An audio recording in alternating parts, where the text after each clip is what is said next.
Tys! What's happening? Oh my God, tons. I would agree with that. It's episode 49. 49. Yeah. We're almost at 50. We are. We're creeping up on a bit of a milestone. Oh my God. Which is very exciting. It is very Everyone, fun. welcome to Nick, Tys and Videotape Hey, for another week. Yeah, my name's Nick. I'm Tys. Yeah. We're always very happy to provide Some entertainment some for you. movie-related entertainment for your ear holes. If you are in a traffic jam, which I know Tyson is a lot. Yeah, fuck yeah. Yeah, we're just going to pass that Well, time. I don't listen to us when really I'm in nice. the car, Well, though, clearly so- not. That'd be weird. That'd be a bit weird.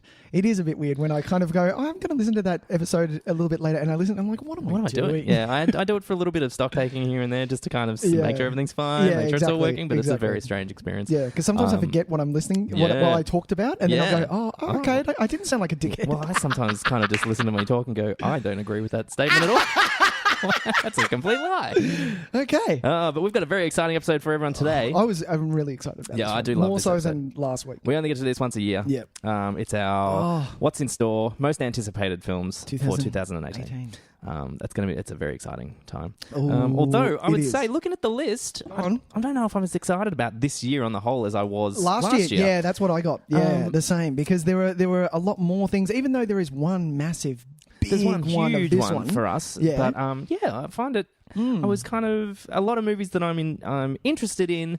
But nothing. A few that I'm like chomping at the bit for, but less than last year, I think. Exactly. There are two, because we had Alien, which I still haven't seen. Because it was shit out. Yeah, so exactly. My sudden want to see it like first day went out the window when all the reviews came in, and they were all like, "Oh, it's actually pretty bad." It's so Prometheus. I'm sitting here waiting for it to become free on streaming. Yeah, yeah, exactly. Which they know. That lovely forever. They know that's what I'm waiting for. Those fuckers. Yeah, they are. They're gonna milk it. They are.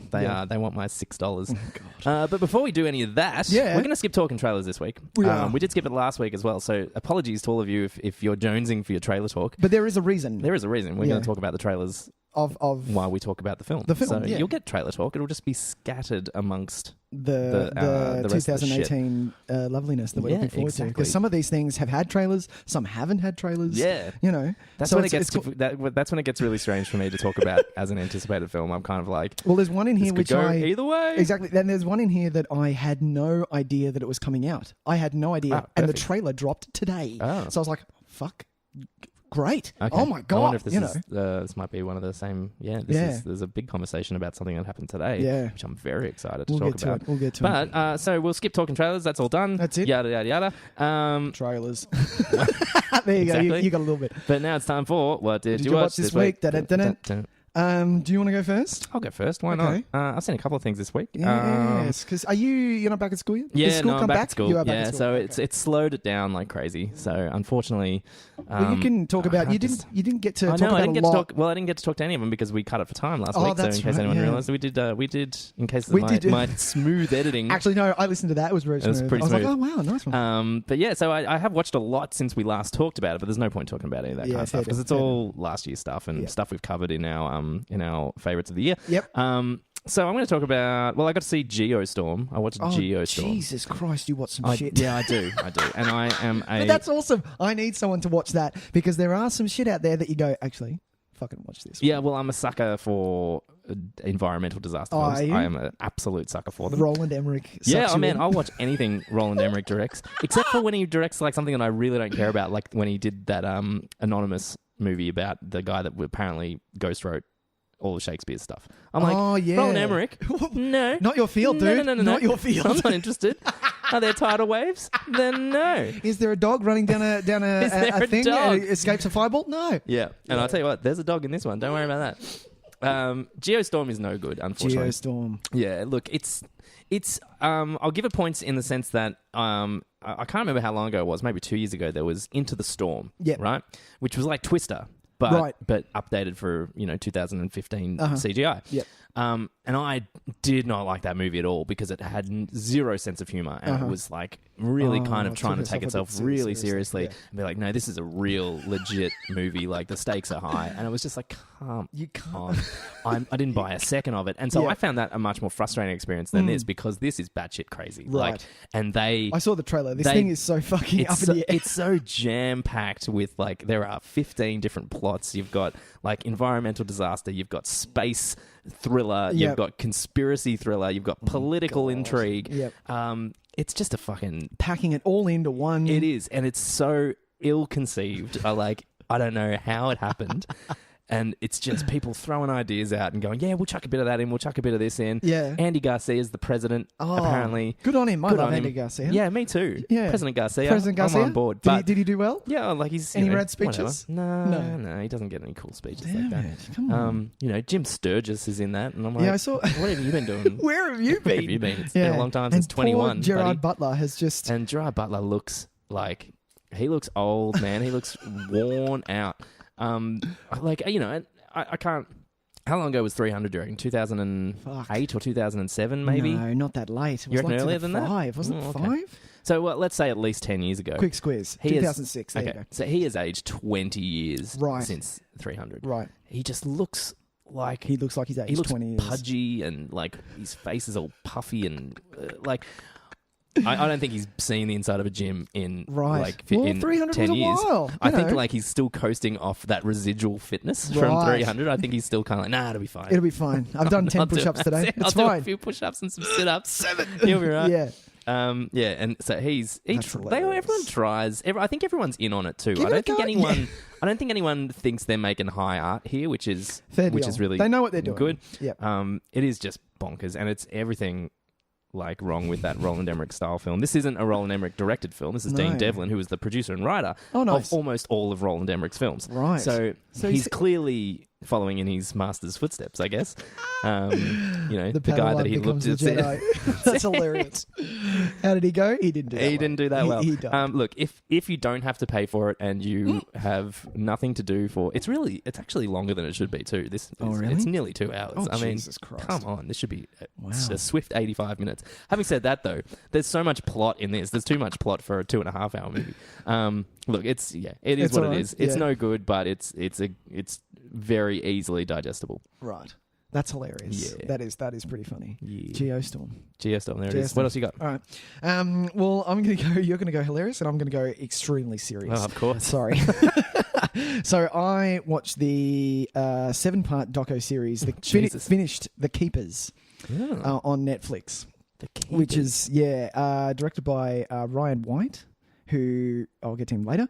But The Keepers, if you don't know what it's about, it starts with the murder of a nun. I was about to say, is this the nun murder one? Yeah. I've heard this is fucking amazing. Fucking God, like seriously. It is a hard watch. I'm not gonna lie to you. I'm not gonna sugarcoat it. This thing is hard. Like 3 episodes in, I was like, fuck, okay, that's a bit full on. But yeah, it starts with the murder of a nun and then goes into so this nun, she worked at a school. Mm-hmm. And back in the 70s, Nick doesn't know the year. He didn't write it down. But yeah, in the 70s. No, it was the 60s. It was 69. That's right. And no, it was early 70s. Not the point, Nick. But from there, it was a Catholic school, obviously, that she was teaching at. And there, at this Catholic school, there was an abusive priest that had been creating nightmares for children for 3 decades. And it was full on, and horrific. It was all of these survivors of the one in particular who I'll give you a little bit of a tidbit because how does the murder of the nun connect this? So the main, this is horrible. It was so good though. The main survivor girl who's now, I believe she's in her 60s. That would add up. Around there. Who has gone through, like, it goes through what she's brave enough to what she had to survive through. Right. To talk to the camera and to give us a glimpse of what happened to her in the years where not only is she trying to learn at high school and have a great high school education, but with that comes the the church and finding help or finding some type of safe haven where you can just be yourself. But what she get was the complete opposite. Now, what happened was the priest kind of sensed that she was going to talk or something like that. Oh. The nun found out about her entire class. It was an all-girls school. Her entire class were getting abused by this guy. Wow. And she sensed that something was wrong. They came to her because she was she was a girl of the 60s. She was very young. Sure. So she was very in with the hip kids and knew what was going on and really wanted to help them. And they confided in her, and that's what got her killed. Anyway, so the priest actually shows this girl her dead body. Oh. And once this girl graduates, she, because of the amount of abuse and amount of just the horrific stuff she's been through, it completely blanks in her mind, and she forces it down into a box that she forgets. She forgets most of the stuff that happened to her until something happened and it all came out. Right. You know, and hence the documentary series. This thing had an effect to the point where now I'm going to bring up a very taboo topic. We're going to get a bit friendlier later, don't worry. But the topic of religion, and because in watching this and watching a lot of documentaries on religion, now these are my opinions. Tyson may have a different view to me, but these are my opinions. And in my opinion, religion has caused way more harm than it has good. From what I've seen, from what, all of these things, it's just, and this is what kind of cemented that thought in my head after watching this entire thing, because to say that maybe the Catholic Church is a cult, fair enough. It's run for so long. We have Bibles in a hotel room when you go, even though you may not be religious. We don't have options. You don't have the Quran or something else. No, you always have the Bible, But yeah, it's just caused more harm than good. And watching all of these documentaries has cemented that fact. But on the reason to watch this also, because it's so good, this director knows exactly what he's doing. Sure. He is holding it there. He is not letting you go. The intercuts between survivors talking to the camera, instead of your hard copy reenactment, reenactments, which is no one wants that anymore. No, it can pull you out of a documentary, and this is what I watched this for. This guy knew what he was doing. He had it all there, and he knows which buttons to push and how to keep the tension really right up to the neck. Sure. And I'm going to look out for this director, Mr. Ryan White. The guy knows what he's doing. I've heard bits and pieces about it, and that's a lot of the similar kind of echo sentiment is that he's crafted it in a way that it feels like it's got a really kind of narrative pull to it. Yeah. And he makes sure that the information is very deliberately fed. Exactly. It's not all in one hit. Yeah. Like he knows, okay, so I'm going to give you the certain answers at the end. Yeah. You're not going to get them until the end. Which is, it's so good. It really is. Please give it a watch if you are brave. It's not, I'm going to say it's not going to be for everyone. No, of course not. But yeah, it is a hard watch, but it's true crime. Definitely This true crime kind of like Netflix series kick that's on at the moment is one that I've not bought into at all. I've barely watched any of these kind of things that everyone goes crazy for. Like how to make a murderer and all that stuff. That kind of stuff. Wasn't really interested. Even though I've heard it's fantastic, it's for some reason it's just not something that I gravitate toward. Yeah, fair deal. But at some point or another, I know it's almost because I think I know once I start, I might not be able to stop. Yeah. Because I find it all very fascinating, as anyone does. And these, we're in an age where, Netflix does allow us the opportunity to give us like a 7 or 8 part series of something, which is the perfect amount of time to deal with a certain individual case or topic that has a bit of weight to it, and then before you know it, there's another one, and then they're piling up on the list. Binge watching Crime Files channel on Foxtel and not sleeping. So exactly. Yeah. So I'm keeping my safe distance from some of that stuff. Yeah, for the time I totally being. understand. Very good. But yeah, that's what I watched. I finished last Great, week. nice work. I'm going to talk about one more very quickly. Lighten the mood, Tys. Yeah, this lightens the mood completely. Nice one. Watched a movie called My All American. American. Yeah, I'm in a bit of a American football sports. Kick. Oh, nice. Which strangely enough was kind of irrelevant that Super Bowl was today. Happened. Yeah. It didn't even cross my mind. It was because when I was scanning through and I wanted a series to watch because I like to watch an episode of something before going to bed. Yeah. That I started watching Friday Night Lights again because I never finished it, and I was always frustrated about that because I caught up, and once I catch up to a show, I get really kind of like, well, what am I going to do now? Yeah. So I think I caught up to season 4 starting. I watched the first 3 seasons. Yep. And never went back. Haven't fully intending to. And then I was like, no, I'm going to do it now. Great. And I've started watching that. And just if anyone hasn't seen Friday Night Lights, it is incredibly good. About, and the movie as well. I've got the movie. Yeah, I've read the movie, and I've watched the movie. I've read the book as well. Yep. For some reason, I find that story fascinating. I find the idea of college sport in Texas, especially, fascinating. Yeah, it's just ridiculous. It's such an incredible culture.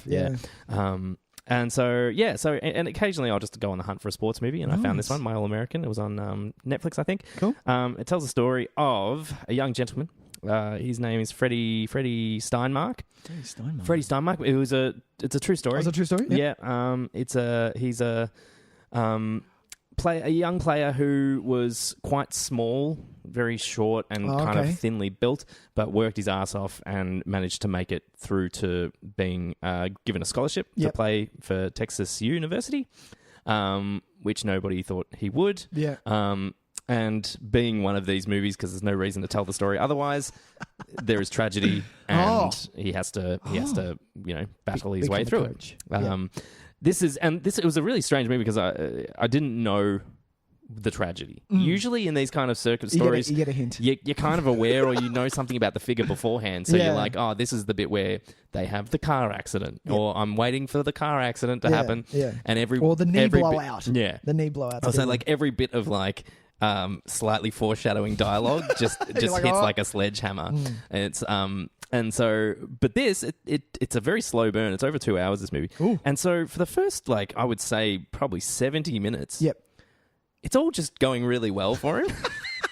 And multiple times I turned to my partner and we were like, well, something's got to go terribly wrong soon, because otherwise what's the point of making this movie? So far I've seen a movie about a young guy who has gotten everything he wanted. And I'm like, well, that's not a plot. Oh. So something terrible is going to happen. And of course, something terrible happens. That is not a plot, is it? Why is that not a plot? That can't be a plot.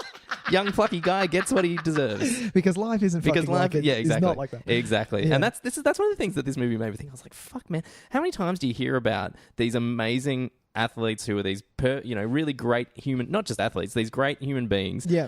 Who had just got shat on. Yeah, totally. So many movies. Anyway, it's got it's not a good movie by any stretch. It's really melodramatic and very over the top, and it's slow motion American flag waving.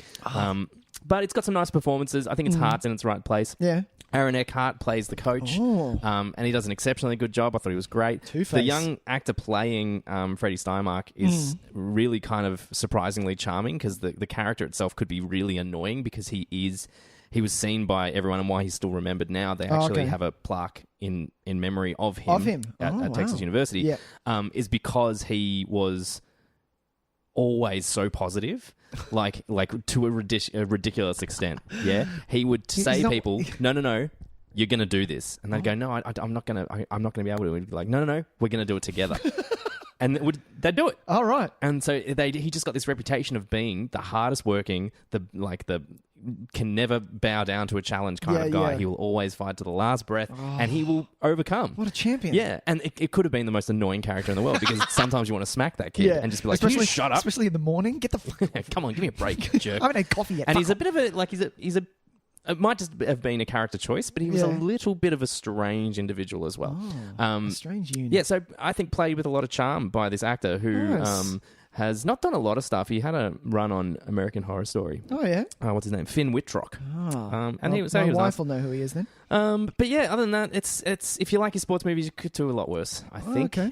It's on par with or it might be a little bit under that run of Disney ones like Glory Days and The Express and stuff like that. I'm going to say Unbelievable or something. Invincible. Thank you. Which is actually not a bad one. That's the Mark Wahlberg one. That wasn't too shabby. Can I ask you, because you've brought this up before, what is there, because you with like All American, and because it is Super Bowl Sunday. Super Bowl Sunday. Super Bowl Sunday. Super Bowl Monday for us. But what is your American football movie? What is the one, Tys? Like the one? The one I go to the most is Any Given Sunday. Yeah, I was going to say that's my favorite as well. That or like I tried to watch Remember the Titans, but that's just a little. I'm fine with American. It's okay, but there are better ones. There are better ones, because Remember the Titans kind of dips a bit too much. It's hard to find ones that aren't overly sappy. Yeah. Which is why I really like Friday Night Lights, the film, as well. I think it's really great. Yeah. You get you get a lot of kind of saccharine-ness in these Disney-led ones, or these ones where they are celebrating a certain figure. It's all very, inspirational music and slow-mos, and he caught the ball right at that moment, and the crowd goes wild. And sometimes I'm right up for that, and I'm a sucker for it. And I will be cheering and letting the tears flow with them all. Yes. But then you reflect on the movie at the end and go, well, that was kind of shit ass though, and you just manipulated me in the right way because the score was effectively written. You edited it well. And that does it. But with films like Any Given Sunday and Friday Night Lights, I feel like it happens far more organically, and it happens because because of actually good storytelling. Not just over-the-top manipulative storytelling.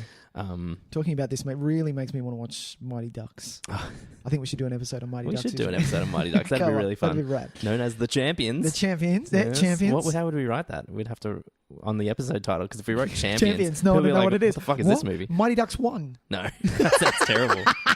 Maybe we'll just skip and do D2, The Mighty Ducks, so there's no confusion. Oh, harsh. It is the better movie. But yeah, so that's My All American, that was called. So it's just on Netflix if you like a sports movie, and if you're feeling a bit of Super Bowl Sunday hangover, and you want to watch a American football movie, give it a watch. Nice. Tys, shall we do our feature press? Let's do it. Oh, it's huge. I can't wait. Let's do it.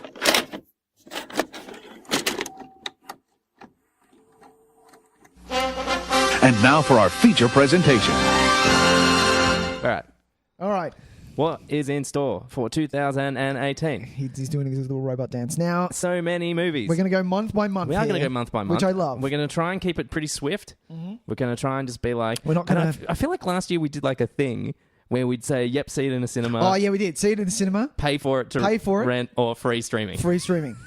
I like that. Or I'm not going to see this. I'm not going to see this. Yeah. I don't know. I don't think there is any I'm not going to see this. There might be one or two that I mentioned just because I wanted to talk about it as a concept of who thinks of making these movies. And it's just as the conversation of like, who the fuck is in the room and goes, here, take 15 million for this movie. Take 30 for this one. Yeah. And it's like, you sure you want to put that 15 million towards education? No, shut the fuck up. No, we're in the business of making movies. We make movies here. But yeah, so we'll go month to month, by month. We won't obviously fuck January because that's gone. It's gone. It's dead. It's dead and buried. Yes, if you watch things, good, well done. Good, well done indeed. Yeah. So let's jump straight to Feb. Yeah, let's do it. I think we've got one pretty exciting one that we're both going to mention. Yeah, I think we are. When is it? Is it 2 weeks it comes out or 1 week? I think it's 10 days or so for us. I think. Oh really? Yeah. So not this Thursday, but the following Thursday, we'll be able to see close. Black Panther. Oh my god. Which is getting really good reviews so far. Like it's not like the embargo hasn't been lifted officially yet, but the first reactions and Twitter reviews and all that kind of stuff say it's fantastic. Yep. Which sometimes you take them with a grain of salt. There's no point going, because there was some good Twitter reactions to Batman v Superman as well and stuff like that. Was there? Yeah, they've got to actually. You've got to pay attention to the actual audience. So when they release the Twitter reactions and stuff like that and the first looks, it's either. If it's an open showing where it's like for fans of something, don't trust those ones. You trust the ones where it's like, it's the critics, it's the critic showing, or it's the promotional showing and stuff like that. Yeah. So it's got some good reviews so far. I'm loving that the cast went to the opening in African royal wear. Cool. That was fucking nice. And I think we've talked about this before, but I think it's really exciting that we have a production that is almost entirely cast with African Americans, black actors, and directed by an African American man. Yep. He what else has he done? Ryan Coogler. That's Creed. And that's Fruitville right. Station. I have looked this up. Yeah, bring it on, man. I am super pumped for this. When a little bit of backstory, hilariously enough, in high school, I did a project on Martin Luther King and learned all about the Black Panthers. And from that, it spawned into the first African-American comic book character, and it was the Black Panther. And so I've read a couple of Black Panther comics, which I love. So when they said back in, I think it was, you see it in text, the name Wakanda, and I was like, oh yeah, bring it on! Oh my god! Yeah, the first look at, that's right. Yeah. God, what was that? I think it was Cap 1 because you saw the shield. Where did you get vibranium? And it's just in writing in a manila folder or something. Yeah, that's right. Oh my god, shit. Yeah, but Chadwick Boseman, man, I like. did you see? I don't know. I think we talked about this last year. Did you see the James Brown? No, I did not. Movie? No. I really, because I love these biopics of musicians, because I think molding together their music and a film can work really, really effectively, or it can or it can't. It depends on the director. But if you did such a boss job at that role, and the movie just lacked. It just lacked something. Sure. It just wasn't there, and I really was like jumping for joy when he was cast as T'Challa. So it was awesome. Yeah, he's done a really great job so far. In the short time that we've seen him. Yeah, just in Civil War. I thought he was a great moment, part of that. I'm very excited for this. I've liked some other stuff that he's done. I'm very excited. I think it's going to be really.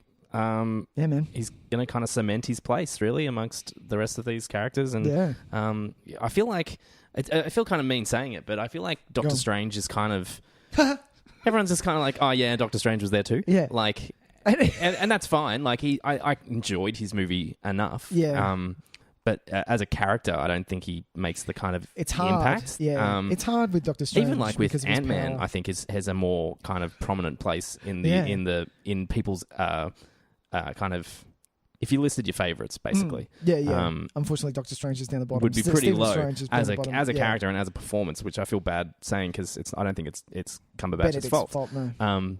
Whereas Black Panther in like as a supporting role in not even his own film, is way up there. Like as a character that I'm really excited to see play in this universe. So even with the little parts that he did in Civil War, just not letting. What is the name of Daniel Bruhl's character? Baron Zemo. Zemo, that's right. Not letting Zemo take the easy way out, and kind of just those little moments. And I'm like, this is what Black Panther is. Sure. You know, no. You're gonna, faux show. Yeah. All right. Next one. But we're definitely seeing that. Oh, dude, on the list. Yeah. It's my. 100%. I'm about to move. Oh, actually, no. Let's skip that part. Would that be your like reward for your successful move? Yeah. Fair enough. The only other one from February I wanted to talk about was Annihilation. Oh, that's the only other one I had as well. Oh, great. Yeah. This looks. Did you like crazy. this trailer? Yeah, I really did. Can I say something? Yeah. The sound that was in this thing, did that not make the trailer for you? Maybe That beautiful sound? I don't know what that was. Paid attention to that. What? Like, it was intense. I played that trailer 3 times just to hear that sound again. Great. It was really good. Yeah, it's intriguing trailer. It's the perfect kind of trailer. Like it just, especially for what this looks to be like, kind of like a sci-fi adventure thing, but very low key and very, very serious business. Like this doesn't look like a fun sci-fi adventure. Yeah, exactly. Which you kind of got with the director for this is Alex Garland, and he directed Ex Machina. Yeah, which I have not seen yet. But, you're gonna do that before. I will do. Do that. I like him a lot as a writer. I've always thought of him as a writer first, and he's always kind of a seal of, you see his name in the credits, solid. You can kind of rest assured that it's not going to be badly written at all. Well, I think he's had some highs and lows, but generally you're in safe hands. Absolutely. So I think I'm very excited about that part. I don't know why I never got around to seeing Ex Machina. I just never. You will. Yeah. You will. It's there. That's because Geostorm comes up and you're like, okay, this is an easy watch. That's it.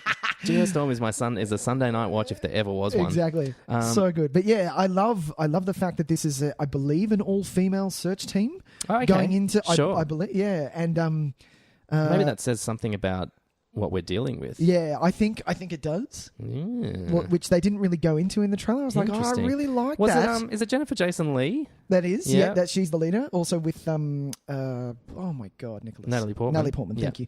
And oh my God, did you see she did a sequel to her rap on Saturday Night Live? Really? Natalie raps too. Oh my God. Fuck, it's so good. How is she so good at rapping? I don't know, but I'm just so glad to see her back in that mode. Natalie Portman is hilarious. She's so funny. And I like that she doesn't do bare comedies. Yeah, no, that's good. Keep it for her funniness. Keep it a little. You don't need to. She was good in Your Highness. Like she was actually really funny in that. Yeah, I have seen that movie.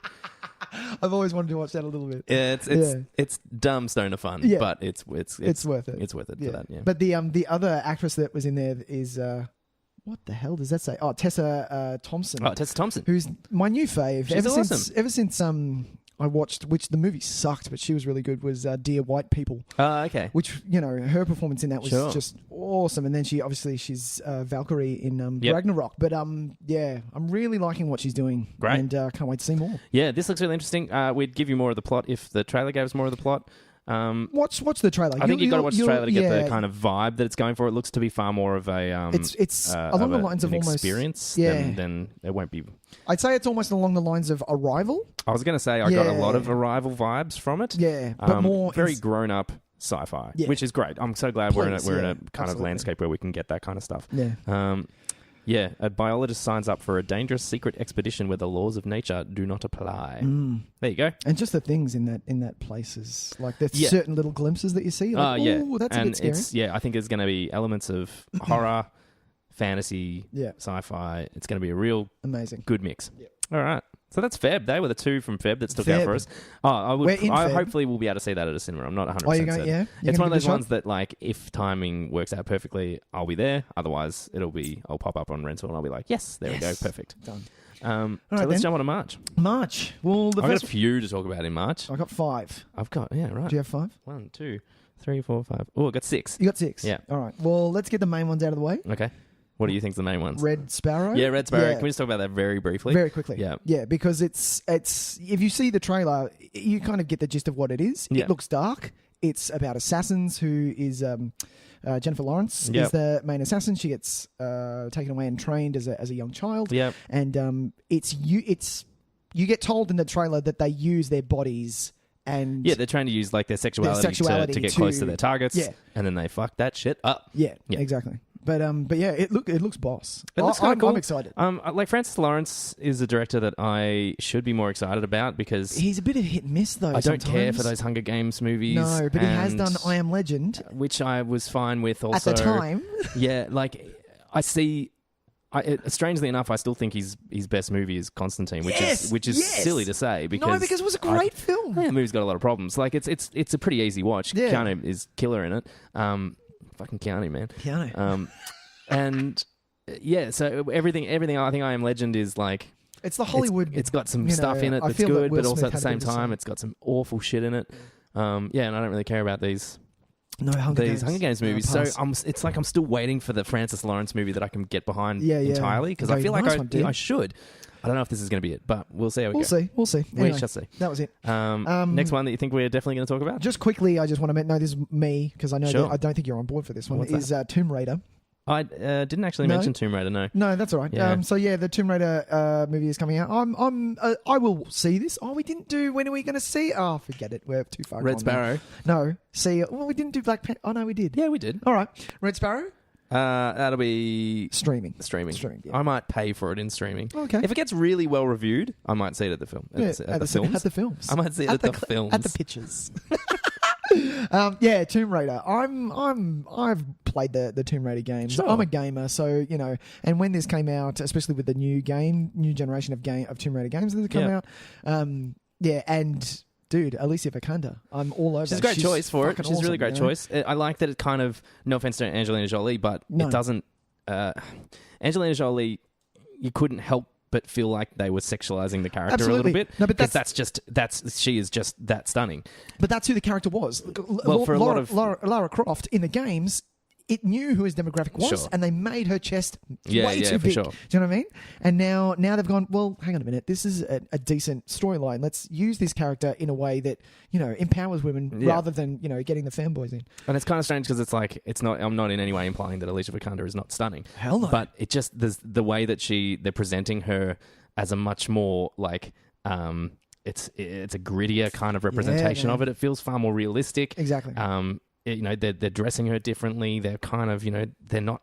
I swear to God, Angelina Jolie was probably wearing lipstick as that like bright red lipstick as that character. So they were very much playing up to that element of it. Exactly. It looks like they're going the other angle, which is kind of interesting, I think, and it's probably better for this climate to And the director's name, I don't know if you know, is you might have to remind me. Raw. His name is Raw. His first name is Raw. Raw. Roar. And Uthug.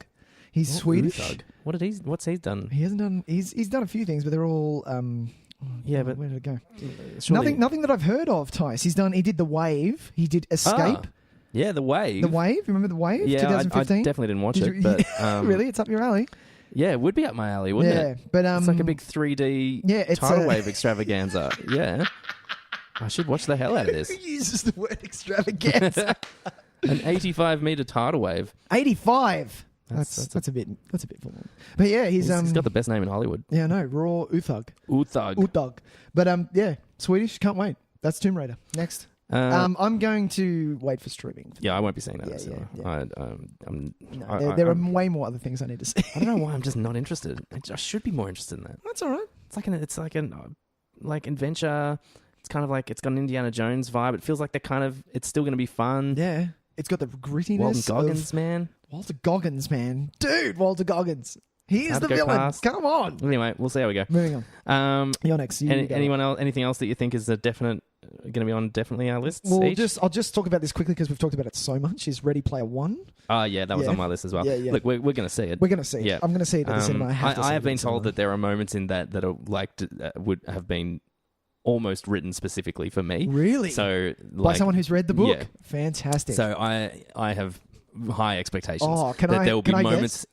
Who has told me this? No. Can I guess what's in it for you? No, they haven't told me. Oh, right. Decent. Yeah. Okay, they've cool. just said there are moments in this that are. It's like they were written for you. It's like if you put a little magic list of what would be the coolest thing. Tyson of 12 years old. What would be the coolest thing to have in a movie? Really? That there are moments that will appeal to that. So I'm very excited to say that. Hopefully, it's the kind of movie where you come away and just with Spielberg behind it. I feel like it won't just be a celebration of pop culture. It'll be a celebration of films as well. And so you'll be able to come out of it and just in a big old love fest with the stuff that we love. Yeah, and hopefully the storyline, holds you there as well. Yeah, for sure. I think it's Spielberg. He's not gonna make a bad movie. Yeah. Even Bridge of Spies was watchable. I have not seen. You don't have to watch it. But I've heard it's really great. But I'm going to try and see this at IMAX, Tice. If it's at IMAX, nice. I'm really going to because of the trailer and just how awesome this thing was. I'm going to give it an IMAX watch. Well, at least not gold class. Maybe at least a gold class experience for me. No, that's horseshit because they have smaller screens. Do you know what I mean? The extreme screens is what I'm going to go for. At least one of those bad boys. Yeah, because I want it. Like the reason that I love IMAX is because it's just so fucking loud, and I love that. I've only been to IMAX. What have you seen? Like for documentary stuff. Really? Yeah. You've never seen a film at IMAX? No. I've always because I'll just be floating around. Like I've gone to see exhibitions at the fucking exhibition center. God, what an idiot. And I've been there and usually when you go, there's like if you've paid admission. Oh yeah, you can use that and you get like a cheap ticket to IMAX. So I've gone down and just been like, well, what's showing? So I've seen like a few dinosaur things and stuff like that. And stuff like that. Yeah. The first IMAX movie I saw was in 2003 when IMAX first came out. And films weren't, and it was the re-showing. I should have told Nicole when she was here. Yeah, was Beauty and the Beast. Oh my god, I saw that too. Oh my god. So there you go. You've seen the film. I did see that. Yeah. See, there you go. And there were so many things that I picked up because I know that movie backwards. There were so many things that I was picking up, especially blow my mind. In that first shot you see of the castle when it comes in. And I'm like, anything about that. Beautiful. I remember I did that. But I've seen 3. I've seen that. Unfortunately, I saw The Dark Knight Rises at IMAX. Why is that unfortunate? Because the movie sucked. But I saw it with a mass group of people, which is awesome, at midnight. Oh, cool. And then I took my wife to see Interstellar. Oh, that would have been a good one too. It was nice. Yeah. It was nice, yeah. I saw a really funny parody of the Interstellar trailer today, just on YouTube. Just some dudes who made it in their own house. Like with just like homemade props and stuff. That was really funny. Yeah. Nice one. Okay, so there's a couple then that might not have we both might not have written down. Sure. First one I'm going to mention is Unsane. Oh, I don't know what that is. So this is. Oh, yes, I do. Steven Soderbergh. He's back, baby. Yeah, back. Yeah. So, I saw this. He retired for a couple of years. Now he's with Logan Lucky last year, and now this year. I feel like we're back into Steven Soderbergh territory, which is great because why wouldn't we want more Soderbergh movies? Exactly. Even his worst movies are at least interesting and like doing something. And he tends to keep pushing the boundaries, and he tends to try and find different ways to keep his films fresh and to keep the filmmaking process fresh. So.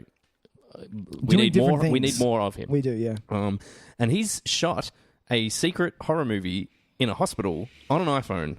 This looks fucking terrifying. This thing looks fucking insane. See, I don't. These are the type of horror movies. Like, Tice, you don't do ghosts and all that stuff. These are the type of horror movies that I. Well, look, and there's a few horror movies on my list. Not a lot. Yep. Oh, really? I don't have any. But there's a couple of really like some exciting things for horror this year. This came out of the woodwork though. He shot it in secret. Apparently, they did it in 10 days or something. It's got Claire Foy from The Crown and stuff like that as the lead actress about a woman who has a kind of like a stalking incident, and it leads her to feel like that she's kind of mentally unstable, and then based on what the trailer tells us, she perhaps voluntarily or involuntarily ends up in a mental hospital, and things go downhill from there. I think the choice of filming this on an iPhone is exceptionally clever because this kind of psychological horror where it's that whole, everything's against me. It's a big conspiracy against me. Yeah. That real kind of lone, you're the lone voice of reason, but maybe you're not. I think using an iPhone brings such a almost like a claustrophobic feel to the film. But also it's very accessible for us, I think, because we view so much of our lives through our phones. I think it's going to give it a really personal touch. It looks fucking terrifying. It looks really terrifying. And so I'm really on board for this. I don't think I could see something like this at a cinema. No. I think this would be a bit much for me in a cinema.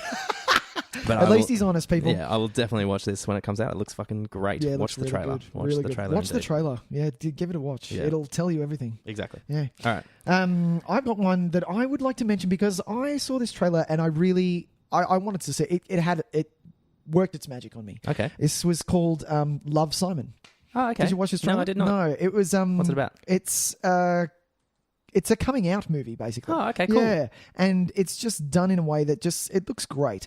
The main actor guy, his name is Nick Robinson, and what was he in that I loved? I think it was it was something Summer. Come on, Kings of Summer. Have you seen that? Oh, no, that was I haven't. A great movie, yeah, and I bought that great. like the next day. Excellent. It was that good. But yeah, it just looks really good, and he's it's a comedy, but it's also got that really dramatic feel to it as well. Because, it's we are much more open than we were, but still it's hard to come out if all of your friends are straight. And, yeah, absolutely. You don't know how to say it to your parents, and it just looks warm. It looks funny. I want to see it. It looks great. Excellent. And it had a really funny ending that kind of stayed with me. He said, "What? Why do I have to come out because I'm gay? Why do all these other people have to come out can't they come out being straight?" And you see shots of all of these parents and these teenagers saying, "Mum, Dad, unfortunately I'm straight." And they're like, "What? Are you fucking kidding me? That's it." And walking away from the table. And it's just really, it looks really refreshing and it looks really awesome. Oh, lovely. Yeah. Oh, Nick Robinson, you would know him from he played Zach in Jurassic World. Ah, the older brother. The older yeah, brother. okay. Yeah. So, Love, Simon. Very good. Looks very really good. All right. I want to rattle off a few just quickly and we'll move on because there's one I want to talk about because the trailer fucking blew my mind. Yeah. So, Pacific Rim Uprising, I'm also excited for. Pass. Hard pass. It's a I hard love pass. the first one Yeah. and I'm keen on the second one just because I think the team they have creating it are people that I'm a little bit excited about to see what they can do with this. And the trailers are not fantastic, but I'm holding my breath. Isle of Dogs. That's the one. That's the only other one that I had. Which, Wes Anderson. Wes Anderson. And man. look, Dude, I mean, he's a staple. Yeah, like it's you always know an you're going to event. get something really decent. Yeah, and really original, really fresh. Really, just like there's so much love and warmth in his films. Yeah. I'd really love to see a Wes Anderson like thriller. Oh, really? Just to mix it up a little bit because he makes movies that make me genuinely just love these people, and I walk away and I'm like, I love everybody. Everyone's so amazing. You feel warm and lovely. Yeah, exactly. Even something like I'm trying to think. Probably Rushmore might be his most kind of. Oh yeah. Might be straddling the line the most, I guess. Okay, I would say maybe straddling the line. Well, I was going to say probably Darjeeling was the one where I was like, oh, okay. Yeah. I loved it, but yeah. Yeah, okay. So it's it'll be really interesting one day. This is obviously not it. Clearly, he's made a movie almost. The only way this movie could be more for me if it was an Isle of Cats. It looks beautiful. It looks so beautiful. You were just going, I know I'm going to love these dogs. If any of these fucking dogs die, I'm going to throw shit at the screen. Shit. don't say that to me. Why did you put that in my head? You just know, though. You just know. Fuck. Because they're all sick. They've all got this... What? Because they're all on this garbage planet. Oh, that's right. Because garbage of the... planet, garbage island. Garbage island. Because of the... Yeah, so they cough and sneeze through it all and stuff, and it's really cute. It's so cute. And it's all stop motion. Yeah. So he's gone back to his Fantastic Mr. Fox, so he must have really enjoyed that process. Dude. It looks amazing. It does look amazing. It looks so amazing. I would be seeing this at the cinema, but I'm going to have to wait. I'm going to there because I only have a certain amount of times that I can see the cinema because of my little man. But I'm definitely going to. It'll be a hiring. It'll definitely be a hiring for me. Very good. And the last one I want to mention before we move on is we saw the trailer for something called Hurricane. What? Oh God! Hurricane Heist. Fuck Jesus! Now this fucking thing. I just want to talk about this because this is... Why do you want to talk? This is batshit. This film looks ridiculous. This looks so... It is, for starters, it's directed by Rob Cohen. Who... He's not a Cohen brother by any means. No, he's not the long-lost Cohen brother. No. It's Cohen with an H. It's Cohen with an H. He's not exactly your all-timer. He does some great things. Does he? No. Does he though? No, I was kidding. No. I was fucking kidding. He does... he makes very watchable junk food cinema, I think. Yes. And there are some movies of his that no matter how shit they are, I will always watch them and I will watch them happily. Dragonheart comes to mind. Sure. I'll watch that. I'll give that a watch. Reign of Fire. Oh, Jesus I'll Christ. watch any day of the week. Well, you have to, if you're going to start... It's garbage, but I will happily watch it. If you're going to start Fast and the Furious, you have to start with his. You know, it's true. There you go. First Fast and the Furious. That was his. That was all him. That's balls, that movie. Yeah, it was shit. It was so shit. What happened? So 2001. He did Alex Cross. Was that good? No one saw that shit. Nobody. Tyler Perry trying to do like a serious role. Yeah, fair enough. The movie that you didn't realize. No, that was something else. Never mind. Okay, moving on. So yeah, the trailer for this looks incredible. It's the most high concept thing I've ever seen. So someone went, "Hey, we want to do a weather disaster film with like a hurricane survival thing. Yep. But we also want to do a heist thriller. Okay. And so let's just mash them together, and we'll have some people trying to steal a whole bunch of money from this secluded vault while there's a hurricane going happening. On. I'm in. Here's $1 billion. Exactly. Here's all the money. Make this movie. Yeah. But somehow they get like Toby Kebbell in it, who I really like. Who's Toby Kebbell? Toby Kebbell's the English guy, and he was Cobra in... Oh, Cobra. Yeah, I know the motion capture for Cobra. Yeah. Among other things, he was Dr. Doom in the Fantastic Four remake and stuff. I'm a big fan of his. I think he's an excellent presence. Yep. You got Ryan Quanton. I mean, whatever.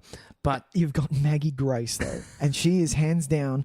I like to watch Taken once a year. Sure. I think that movie is fucking boss. Yeah. And that's why it spawns so many fucking bad parenting movies. Yeah. Just take care of your kid. What the fuck are you doing? But yeah, I don't know why she's got a relative who's a casting agent. I just feel that she's getting she's no good. She can't act. She can't. I feel like I've never walked away from anything and been like, hey, Maggie Grace. And remember when we did some good work. Remember when we brought up bad runs in cinema? She hands down has the worst fucking run. Oh, I don't know if I've paid attention to it. It's like she's 3 and she's like, her hair moves and she's like, Oh, speaking of bad runs, have you watched Justice League yet? No. Oh, really? Oh, I'm in. Oh, fuck, I can't wait. Yeah. But this trailer as well, I wanted to mention it because it has all that shit that we've talked about that we hate in trailers. Such as? So it's got the pop song at the start. Oh, but then, although I've got to give it props though, because out of nowhere we suddenly get "Here I Am." Oh, really? Rocking like a hurricane. Oh, that's hilarious. And I was like, yes. And while shit's blowing up, and it's just like there's trucks flying through the air and hurricanes like blowing shit over. And then it did the thing at the end where it's the same line over. It was like, here I am. Oh, and it would flash to a different scene. And then the title came up and they finished the line. Yeah. Oh. I was like, you know what? This spoke to me. Really? This trailer spoke to me. You know what I'm going to do? I'm going to make you watch it. And then if that song plays in the movie, I will watch it. 10 points though, because that's hilarious. I think if it embraces the fucking cheesiness of that idea. The Toby Kebbell and Ryan Quanton are playing like delivery men who it's up to them to save the day kind of style. Maggie Grace is the guard of the vault. And they seem like kind of larrikins. They seem like kind of a bit kind of... There's a bit where he opens a big case full of guns and one of them's like, wow, look at all that. And he's like, well, I am from Alabama. Oh, and so I think they might be kind of charming and a bit silly. So you feel that is it a bit Sharknado? No, but a little bit more serious? No, I don't think it'll be to that extent. I think it's more... Hurricane Heist, though, Tyson? This is the thing. I think we're in a position where people are embracing not like full out, oh, I'm going to make a piece of shit movie and it'll be really funny, huh? Yeah. Like embracing that you can have a really good time with an incredibly silly concept if you embrace the silliness of it. Right. And I think... Don't take it too seriously. Yeah, but... Yeah, it's... I mean, try and make the best movie you can, but understand that a movie like Hurricane Heist isn't going to be good because... of great acting and really like trying to make your villain really kind of evil and terribly menacing. It's going to be a good time because there's going to be hurricanes and heisting. So you need to embrace that wholeheartedly. That's and hilarious. if you put likable characters in that scenario and have it play, you can have a good film in that respect. That's fair enough. Like good, it's all a matter of degrees. It's all a matter of degrees. A very good version of this kind of movie. Yeah. I'm going to go to the bathroom at this point, when the movie's playing. You're like, okay. I'm going to watch no hurricane? There's no hurricane. There's no heist? No. They're just talking? They're just talking? Cool, I'm going to go pee. Do you want me to pause it? Oh, fuck no. No, it's fine. It's really fine. I might even make a sandwich. Oh, that's hilarious. All right, let's move on. April, here we go. Let's smash through April because there's not much here. I got 4. I've got 3. You got 3. But one we've already talked about. So we've got A Quiet Place. We've got A Quiet Place. Which I'm super pumped for. I think that it still looks fantastic. John Krasinski? Krasinski? Yeah. The Office dude. The guy from The Office. Yeah. I'm in. I was in from the first trailer. I don't need to see any more about it. It looks fantastic. A new trailer came out today. I'm not going to watch it. I didn't watch it. No, I'm like, no. I've seen what I need. The trailer was fantastic. It built up an incredibly tense universe in a minute and a half trailer. That's all you need. It's very rare that happens, and it's so refreshing to see it happen and be so effective in it. It was minute and a half, 2 minutes, and I was like, holy shit, I want to be in that world. Yeah. Well, I don't want to be in that world, but I want to experience that world. Oh, yeah. Exactly. It looks fantastic. So, yeah. If you haven't seen that trailer, we'll say it again. Check it out. Please check it out. Just quickly, actually, no. You know what? I'm gonna skip that one. I'm not going to talk about it. Okay. Keep going again. The other one I was going to talk about, and then we'll finish with one because it's specifically related to today. To us, yeah. I will speak about Tully. Oh, that's the one I was going to miss. Yeah, right, cool. I thought it was worth mentioning because I didn't realise that it was the team of Diablo Cody and Jason Reitman back again. Yeah, amazing. Who have made 2 movies that I thoroughly enjoy. I massively love. Juno and what was the other one? The charm of Young Adult. The charm of Juno has faded in years, but I think it's once you get past the kind of cutesiness of it, there's still some really funny stuff there, and there's still some really moving stuff there. Yeah, it's just you just got to get past the tweeness of it all. Yeah, which was actually part of its charm when it first came out. So now cute. Can be a little frustrating, but I still think it's an incredibly effective film. And a killer soundtrack. Yeah, soundtrack's great. And really great performances, like really lovable characters. Yeah. I haven't seen Young Adult. I'm going to have to watch that. Yeah, that's great. I didn't know that. Cool. So, yeah, It's good to see those 2 back together with Charlize again from Young Adult. It's Yeah, that trailer, if you have seen it, Tully, kind of hit a bit hard for me and my wife. I would imagine, yeah, of course. Yeah, that first, I think it's about 30 seconds. That is what it's like having a kid. If you think, I'm just going to punch out a kid, don't. Try not to. Watch the first 5 minutes of that, and that's what your life is. And then, if you still want children, hey. Yeah. Well, this looks like it's tackling that kind of mad responsibility. The idea of that really well. We got Ron Livingston as well as her husband. I really like seeing Ron Livingston a lot. I feel like I don't get to see him enough, and he's always a welcome presence. Yeah. And Tully is the name of the babysitter or something. Or it looks like I'm going to say savior, who comes in and apparently kind of changes their life and for the better hopefully. Yeah. But so that looks really kind of fun. I'm happy to see that group of people playing together. I think that's going to be really great. Yeah. So the other thing, which doing this list, Tyson, when we look on, I don't know how you get your information, looking on Wikipedia. Sure, I used some random website. Yeah. I didn't even know that this was happening. Which one's this? We're talking about Cloverfield. This is where Cloverfield 3 was meant to come out. Yeah, and now it's so it was Cloverfield 3. Yep. Or it was Cloverfield 2018. Yes. Or it was The God Particle. The God Particle. Yep. And so it was meant to be released in April. Yeah. And then, which is what they were doing. They were kind of doing it with The God Particle. They were kind of doing a 10 Cloverfield Lane. It's not. It's in the world, but it's world, but it's not a direct sequel or anything like that. Which is great. We don't even know if 10 Cloverfield Lane really is specifically even in the same world as the first Cloverfield. It could be. It feels like it's just. I kind of saw it as like a side universe where it's like, really? if things went slightly differently, this is kind of where it could end up and things like that. Okay. So I love that movie. God, that was good. Today we had the Super Bowl, and during the Super Bowl we had trailers. We did have trailers, and then we had during this we had the trailer for Cloverfield what is it called? The Cloverfield particle. Oh, hey there, listeners. Sorry for the brief interruption. We are fully aware we have this title wrong. It is not the Cloverfield particle at all. It is the Cloverfield paradox. Please accept our humblest apologies and put up with us referring to this title incorrectly for the next minute or so. Thanks, and see you later. Oh, my God. Yeah. This looks insane. And then the greatest news of all. It dropped on Netflix We can just watch it today. We can watch it right now. We can put it on. In fact, let's put it on. Right now if we wanted to. Which I was just like... That was amazing. Netflix has ghost giant dropped. Balls. Just massive ghost drop. They just do what the fuck they want. Good and on I them. love it sick. Good on them, man. They give $90 million to David Ayer and say, make some fucking troll cop thing. And they do shit like this. I know. Like, I love it. What the hell? The trailer looks good. It kind of like it doesn't give anything away, except that it feels like it's maybe a more direct sequel. Yeah. Or like it's prequel, something of that era. It's definitely around in the same. first. It's in the same universe this time. It's referenced directly in the trailer. It says something like 10 years ago this happened. Well, you see stuff. I remember that first Cloverfield trailer it's great. very, very well, and they show some of that trailer in the start of this trailer. And but yeah, this thing looks amazing. I mean, the footage we saw was very brief. Oh yeah. I think I'm very excited though, because the fact that sometime in the next day or so I'm going to see this movie. Yeah. I will make the time. That's amazing. Like I will find a way to make it happen. Yeah, Actually, yeah. It's not gonna. When can I do it? Don't talk about that. Don't think about that now. I might. But I yeah, might have to wait till the weekend. But I like that it's clearly a direct relationship to the first one. Yeah. It looks like it's got kind of sunshiny / Event Horizon / life vibes about it. Yep. It's got a little bit of a cast in there. You got Daniel Bruhl. I like him. Chris O'Dowd. And, I like him too. I don't know how to say your name, David Iawalo.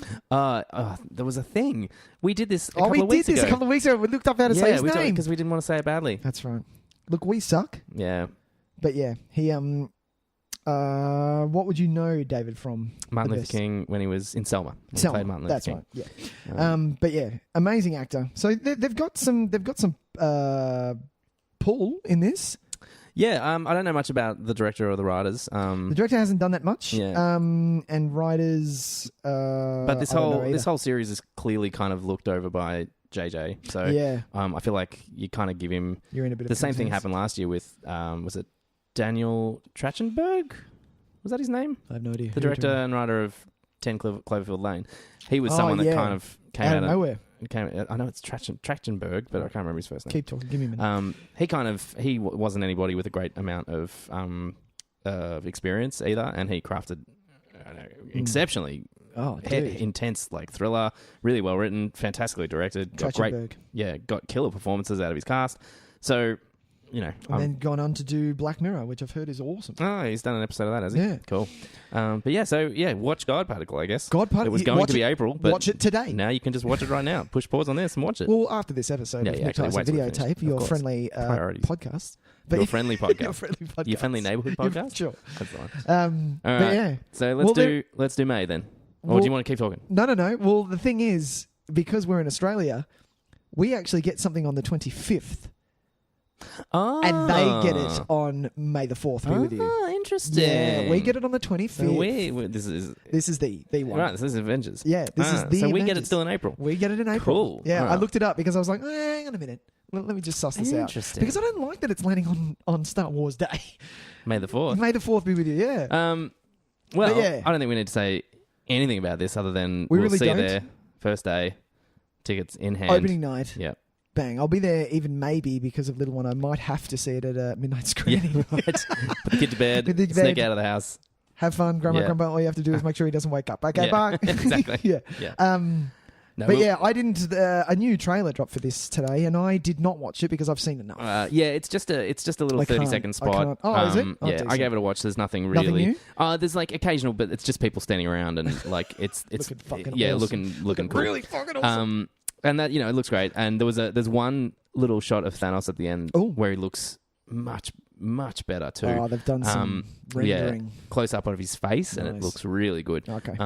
But yeah, no like story elements and stuff. That's good. Don't know. But yeah, can't wait. I mean, of course, dude, it's we're all over this. We've thing. been waiting since 2008. So it's been a 10 Not year. really. We've been waiting since well before that, but but not for since this cinematic universe came to be in 2008 or 2007. No, it was 8. Yeah. We've been Iron Man 1. We've been crossing our fingers and praying that we'd get to this point, and here we are.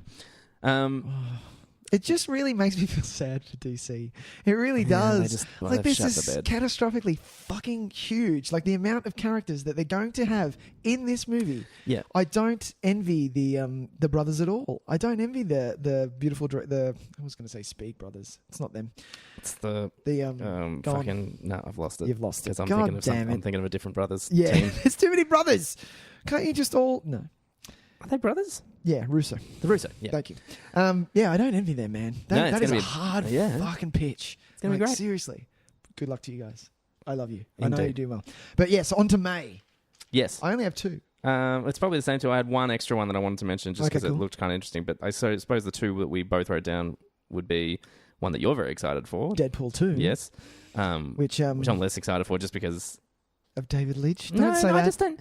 Because I like as much as I really liked Deadpool, I was fine with it being that's the movie. Yeah. I've watched it already multiple. I've watched it 10 times already. And I'll be there and I'll watch it for sure. Yeah. I'm excited to see it, but I'm not going crazy just yet. But you're going to see it at the cinema? Yeah. Fair deal. I think so. All right. Well, moving on because it's going to be awesome. We'll talk about it more when we finally get a decent trailer rather than a story-based trailer. Like I like all the fucking around stuff, and I think we did talk about the Bob Ross thing and how funny that was. Just gonna whack this up. Yeah. God, I love cocaine. And then how he kind of spaces out and goes, it was all fantastic. So once we get something that kind of looks like the movie, a bit more tangible, and we might have a good chat about that. Yeah. But what do you feel about the Solo? Oh, we saw some footage today. Did you see it? I did. I watched it. So there's going to be a proper trailer happening tomorrow. Yeah. So that's a bit. Yeah. Unfortunately, we'll talk about a bit more next week. Maybe. Yeah. Why don't we do that? I will be seeing it. I will be seeing it. There's no doubt that I will be seeing it because I like Star Wars stuff. But can I ask a question? Yeah. I want doing a origin story of Han Solo. Sure, I'm a fan. I can't wait to see a young Chewbacca. Sure, and Lando holy shit, played by he looked like a fucking pimp. Didn't he? He's rocking this huge, massive like jacket. It was huge. He looks like the baddest. It was cat. Hilarious. But do we need to hear about I don't want it to ruin Han Solo for me. I don't want to see it made the rounds in less than 12 parsecs. I don't want to see that. We talked about that. I think we're at a point now where they're smart enough now to not. Back in the prequel days, sure. There was this feeling that we'd get a kick out of seeing like the Clone Wars, a young someone or other, or like someone's having their name mentioned in a conversation or stuff like that. Yeah. That kind of energy has died a little bit, especially when it comes to prequels, where good prequels know that they don't have to just be constantly referring to what you already know has happened, just to build its own credibility. Yeah. Well, look, that's what I feel like good prequels do anyway. Yeah. So I don't feel like this is going to be as blatantly frustrating as that. I don't think we might get little mentions about something like that. Sure. But I'm really hoping that it's not, I just hope it doesn't the Kessel Run, I've heard the fastest anyone's ever done that is 14 parsecs. Yeah. It's like, I'm going to break that record. Or he comes past the guy who's like, oh, what are you doing? Oh, I'm the inventor of carbonate. And they go, and walk past. Yeah. Don't do that. Well, I mean, because Rogue One had its fair share of that, which was frustrating, I thought. And they're kind of the worst parts of that movie. Did you like Rogue One? Have we talked about parts of it. Yeah, I think... I don't think I liked it. I need to watch it again, but I'm pretty sure I didn't like it. Yeah. I've watched it once. And I think when it's focused and when it's trying to do its thing, it's pretty effective. Yeah. When it wanders off and tries to be a prequel, it's the worst stuff in it. Right. When it tries to just let it be the mission, and you've got an incredibly effective 90 to 100 minute movie. Yep. All this other shit, get rid of it. You got a 2.5 hour movie that's not as good. Like the start of Rogue One, that first 10 minutes with her in that vast skate. It looks fucking amazing. I was like, Jesus, this is going to be something different. This is going to be really fucked. They could, Yeah. But then I was like, what the fuck I don't happened? think there's any problem with the storytelling to a degree. I think it just needed to be streamlined and really focused. Because the stuff when they are focused, I feel like is pretty great. And pushing it at 2 hours and 13 minutes was just a tad fucking long. Yeah, that's too long. Yeah, but yeah. I like that it's called Solo, a Star Wars story. Was Rogue One a Star Wars story as well? So this is the tagline that we're going to have on all of them? Okay, so Rogue One, a Star Wars story. Yeah. Sure, okay. Yeah. Look, Solo. We'll see. It's got an interesting kind of colour palette. It looks kind of sepia-ish. Yeah. A bit. It's a bit washed out, but with a kind of there's some brownies, some earthy tones. Rogue One was very silverish. I felt like I got a very like a blue. I got a very metallic vibe from it. Whereas this looks a little bit earthier. I don't know. We'll see. The only other thing that's kind of bizarre to me is that Ron Howard is directing. He's a very odd Solo, choice isn't as he? as a replacement director. Oh, as a replacement? Who? He replaced Lord and Miller, the guys who did the Jump Street movies and stuff like that. Oh, okay. I didn't know that. And so I think the tone was always meant to be a little bit more playful, a little bit more not necessarily comedic, but I think there was and you can feel a little bit of that energy in that opening shot of this trailer where the guy's like, okay, so what do you want to do here? You want to be this? You want to be that? You can do this. You can do this if you like. I feel like I want to be a pilot. Yeah, there is a bit of not comedic energy, but it might have a bit more of a sense of fun. But then I don't know, like the music wasn't really matching that. I don't know. Yeah, it could be a really fucking weird clash of tones. I like that they didn't show him and he, show his face or anything like that. You just got back shots of him. Sure. And this is why I think maybe Ron Howard was not the greatest choice because he's a very different filmmaker. Very serious. Well, like the ones he's made a lot of comedies. He's made really effective comedies as well. I think it's just. If it's not him from the beginning, what are we going to get? Like, we're getting like two very different directors, and we're getting a clash of that, which is kind of what I've heard is that very little of the original footage has lasted. Oh, really? So okay, we'll see how we go. All right, we'll see. The only other thing I'll mention really quickly is the new Gus Van Sant movie, which I'm always up for. Don't worry, he won't get far on foot. Which is it was interesting. It was interesting. We've got Joaquin Phoenix playing a quadriplegic, cartoonist, with an alcohol problem, and Jonah Hill as his kind of like sponsor. Yeah, that's what I got as well. And Jonah Hill looks weird. I feel like Gus Van Sant is a bit hit and miss. He's had a couple of kind of nobody gave a fuck movies over the last maybe couple of years since Milk, really, probably. Sure. Milk was what, 2010 or 12? 2 seconds. Maybe even a bit earlier than that. Oh, God damn. So he's had a bit of... 08. 08, yeah, right. So he's had 10 years where he's made a couple of things, but they haven't really made an impact. There was that Promised Land. Yep. And something Sea else. Sea of Trees, yeah, right. So they were actually actively badly reviewed, I think. Yeah. So I'm always kind of interested to see a new Gus Van Sant movie. He's he normally hits well. He normally does hit well, and he's made some movies that I really adore. So, I thought this trailer had a really interesting vibe to it. It feels like it's dealing with some heavy issues, but in a way that kind of feels like it might be a bit kind of quirky and art housey. Yeah, it has that indie kind of vibe. Sometimes that rubs me the wrong way, but in the hands of someone like Gus Van Sant, I feel like it's probably going to turn out pretty great. And Joaquin Phoenix is usually pretty picky about what he does, project wise, and so he's a good kind of barometer for me when it comes to. Are things going to be decent? Nice. I think on a script level, you at least know it's going to be good when you see Joaquin's name. And it had this, like pulling in Rooney Mara and Jack Black in a serious role. And Jack Black kind of very which I like. He's done it. Very plain. Yeah, he's done it before. He did it in what was the prison movie with Sean Penn? He was on death row. Susan Sarandon. Dead Man Walking. It's Jack Black in Jack Black is in that. He plays his brother, and it's a very since I've seen that. It's a very serious role, and he does really, really well. And he plays a very backwater hillbilly who's in the army, and he does really well. Oh, great.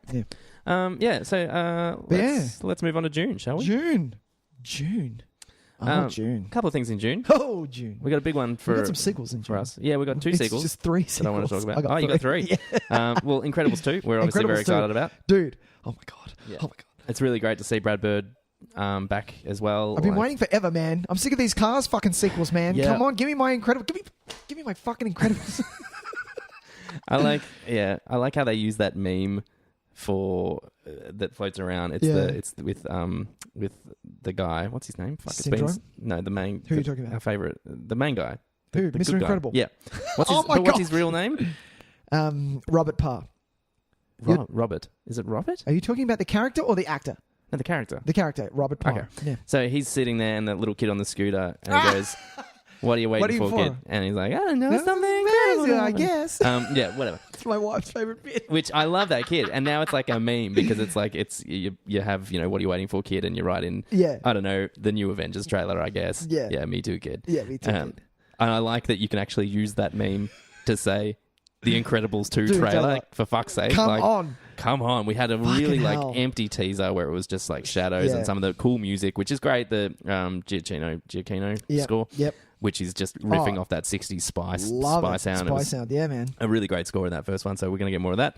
I love that first one. You have no idea. First one is unbelievably good. It's my favorite. It's my favorite Pixar. Yeah, it has to be. Oh, it's always in the conversation. Yeah. I know you're a Ratatouille man. I'm a Ratatouille man. We've talked about it before. But the other one, which we've mentioned before, which if you're not excited about this, there's something wrong with you. Ocean's 8. Oh yeah, I didn't bother mentioning that in the end. I was just kind of like, yeah, cool. Yeah, that's fine. Yeah, man. Ocean's 8. That's going to be dependent on reviews for me, I think. Really? Yeah. Well, I'm definitely going to give it a watch. I'm gonna because there's going to be I feel. If this isn't going to review well, I feel that there's still going to be parts of this where I was like, that was gold. Do you reckon they're going to do another trilogy? And that's why they started at 8?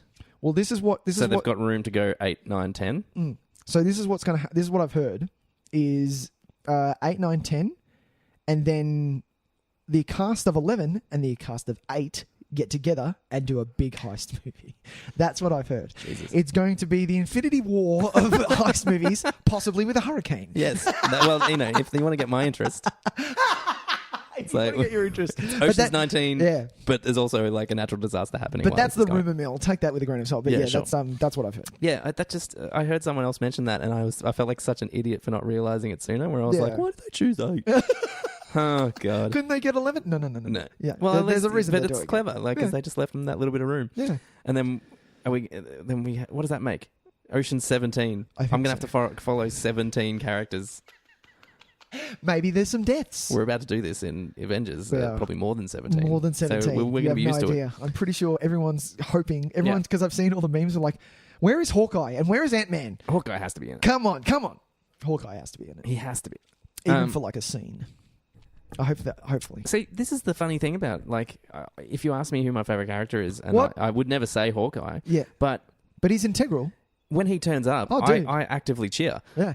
And I've been like, I forget that he's been there. I'll be like, oh, yes, Hawkeye. I forget. Where have you been? I love when I see Hawkeye. Like when he popped up in Civil War. Yeah, you're like, oh, dude, thank God you're here. I was so excited to see him. Yeah. It was ridiculous. Anyway, we saw the new trailer for Jurassic World Fallen Kingdom. This was a new trailer that came with Super Bowl today. Much better trailer than the first trailer. Yeah, it's kind of turned us around a bit, hasn't it? Yeah. That's good. We get lots more blue, and you're my boy, Blue. God. I was so excited because I finally got to show my partner what I'm talking about when I say you're my boy, Blue, because Old School was on during the holidays. And I was like, you've got to watch This Is Blue. This is where it comes from. And with Will Ferrell, you're my boy, Blue. You're my Blue. You're my boy. I haven't seen it. I've only seen that movie twice. It was hilarious. It's good times. Yeah. But this had a bit more of a storyline. You got a bit more of a feel of what this movie's going to be now. The first trailer, man, was just garbage. It was just balls. And so I'm so glad that they've... It's not even that... I still can't tell you what's going on. But you get a sense. I get a far better sense of the tone of the world. They used to... It looks like they definitely used some practical... effects. Definitely some animatronics in there. Which it looks fucking cool. Somehow there's a dinosaur in a bedroom. I don't know if this is a dream sequence. Up to a fucking... No, it doesn't, because it clarified it later on. That may have been a dream sequence. Yeah, that's true. So, maybe. And a lot of you get the feeling that the hierarchy of the people who own the island or the scientists are kind of meddling. Not that they're meddling, that they've meddled. Yeah. And they're really... Which, is the plot of all of them. But, Toby Jones is doing some presentational stuff when showing off some new dinosaur, and it's like, here we go again. I think looks good. Just it was just good to see a little bit more of it, and there was enough in it that made me think that I'm probably going to enjoy it a little bit more. Yeah, fair deal. than I initially thought. So that's good. I'm going to send in my wife and her friend Kate, because that's what they did last time. They saw it. Unfortunately, they saw it gold class. They got a little bit too trashed, and they were laughing at all the parts where were ridiculous, and no one else was laughing. There would have been plenty to laugh at then. Fuck. Yeah. Yeah. So I'm going to send them in. They're going to watch it, and then they can review Great. it. Yeah. Good. Yeah. One other thing I want to talk about in June. Oh, have you still got one left? I've got one there. Yeah. But mine's really quick. Especially because you haven't seen the first one, Tyson. Oh, what is it? Is Sicario 2. Oh, yeah, of course. Soldado. Yeah. Oh, it's my white whale. It is your white whale. That and Ex Machina. If someone could buy those two for Tyson, please get him to watch them. Sicario. But yeah, Sicario. Now, I'm actually excited for this thing. I'm not going to be able to get a chance to see it at the cinema. I would love to, but because I know that this thing, it's the same writer and just a different director, and I feel that with the cast, you can't really do wrong. It's a good cast. As long as it's as gritty and as bleak and fucked up as the first one. I can't say it's my favorite genre. This kind of no, it's that you have to be in the mood for this thing. Yeah, that kind of underground military in South American kind of. There's a lot of I've seen a few of those, and I don't always come away with it from a positive experience. I've seen a few shitty ones. Yeah, fair deal.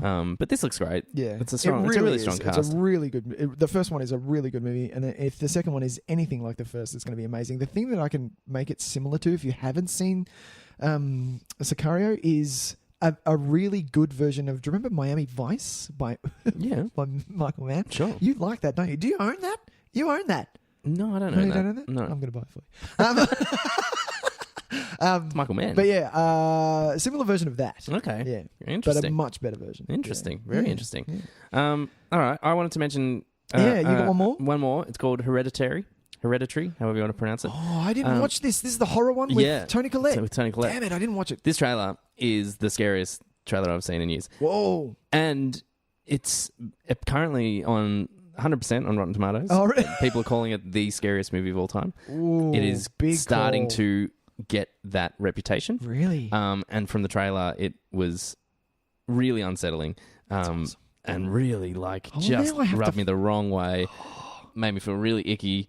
And his shoulders up to his neck. I was like, yeah, I'm getting this vibe. And it was funny because I didn't know anything about it before I watched the trailer. Yeah. But then throughout the trailer, there's all these critic quotes and stuff like that. People saying it's the scariest movie you've seen in years. I hate when they do that in a trailer, though. The most unsettling experience of blah, blah, blah, blah, blah. Yeah. And it was just as those things were coming up, I was trying not to let them affect me, but I was like, yeah, I'm feeling really uncomfortable watching this trailer. Good. It looks fucking out of control. It appears to be about a give me some synopsis. So the matriarch of a family passes away, right? And Toni Collette, it was her daughter, and once this happens, it kind of opens up family history that maybe kind of is a bit shady. And are we talking about ghosts here? I don't know if we're talking about ghosts. Are we talking about There's also a weird house? Daughter with who, if you watch the trailer, you'll understand what I mean. Yep. I hope I'm not being rude when I say so, but it could be makeup and stuff like that. But her face looks a little strange. Like perhaps she's had some distortion, or maybe reconstructive surgery of some description, or some scarring, or they've just done some certain things that just make her look unsettling. Like her face is not quite human. Okay. I hope that's not really real. I hope that's not just her normal face, because that would be terrible. But you'll see when you see the trailer, you'll see what I mean. Yeah, it's all right. And there are some visual moments in the trailer that just are unimaginable. Things that you know when you just see something and you're like, oh, I've never thought of that image in my head, and now that I've seen it, I don't want it in there anymore. So there's a bit of that kind of stuff in there. Yep. Yeah, then some weird stuff with she paints miniatures, and so there's these weird kind of moments of they zoom into the miniature, she makes dollhouse miniatures, right? And she's Toni Collette, and she's making stuff that is happening in the trailer. So the camera will kind of pan into it or across it, and then it'll happen, and then it'll zoom, and then it becomes the scene. And I was like, it's really kind of, it throws your bearings right off. It was, really fucked. That's scary. So watch this trailer, and if you're a horror fan, I think you'll be right on it. The director's name is Ari Aster, and I feel like he wrote and directed this. Yeah, writer and director, which is always cool to see. Yeah. So completely original voice. And this is his first film. Yeah, I feel like he did a short that was he's done a few shorts, but they were comedies. Shorts, yeah, they sound like comedies. They do sound like comedies. So yeah, very interesting to see what is happening here. I love you know what I love? Writer director. I don't like them to handle too much, but writer director first film. It's like a first album. Yeah, well, you're getting something that they've thought about for like 10 years. Yeah, exactly. You know? It's their life, their life's work that they're putting into this first movie because it means so much to them, and it is a completely personalized, what's the fucking word I'm thinking? Piece of art. Sure, let's go with that. Yeah, so you get something in the end that is 100% them. Yeah, like so we get to know what this filmmaker's voice is when we see a film like this. And that's I think that's really important for a first film. So huge. Yeah. I can't wait. Yeah. Bring it on. Bring it on indeed. All right, well that takes us to July. Second half of the year. Things start getting a bit more summer started. Summer started in the US. But the summer movie season starts like late April now. Oh yeah, it does. It's totally different. It's irrelevant. It's all changed. Yeah. Everything's up in the air. And July, we've got a couple of things. I got 3 things. Well, one that I'm sure we're both going to talk about. Yep. We've got Mission Impossible Fallout. Yes. Which we saw the trailer today. We saw the glorious mustache in action. Yeah. He looks fucking sick. He looks badass. And that fight, I was like, Tom, you have no fucking chance. Mate. You have no chance against this man. Is like, he's busting heads, man. Huge unit, too. He looks huge, isn't he? Again, especially against Tom, because Tom is like, you forget when you see him in, you forget when you see him in the Superman movies, but he's a big unit. He's a big dude. And he looks real intimidating. He looks boss in this. Well, and because I can't quite figure out, because it looks like they're fighting the same guy in that. But then later, it looks like they're shooting at each other when he's in the helicopter and stuff. And then someone goes through a window, and I'm like, was that him? No, that was the guy that they were fighting together, it looks like. I don't know. Yeah, okay. But who knows? I'll tell you what. Go on. I enjoy these movies a lot. I do love them. Okay? Yep. Don't get me wrong. It's just that the last 2 didn't really hit the mark for me. I need to watch... Ghost Boats? What was... Ghost Boats is the best. What was the last one, Ghost Boats? No, Rogue. Rogue Nation. Rogue Nation. Okay, I need to see Rogue Nation again. I do.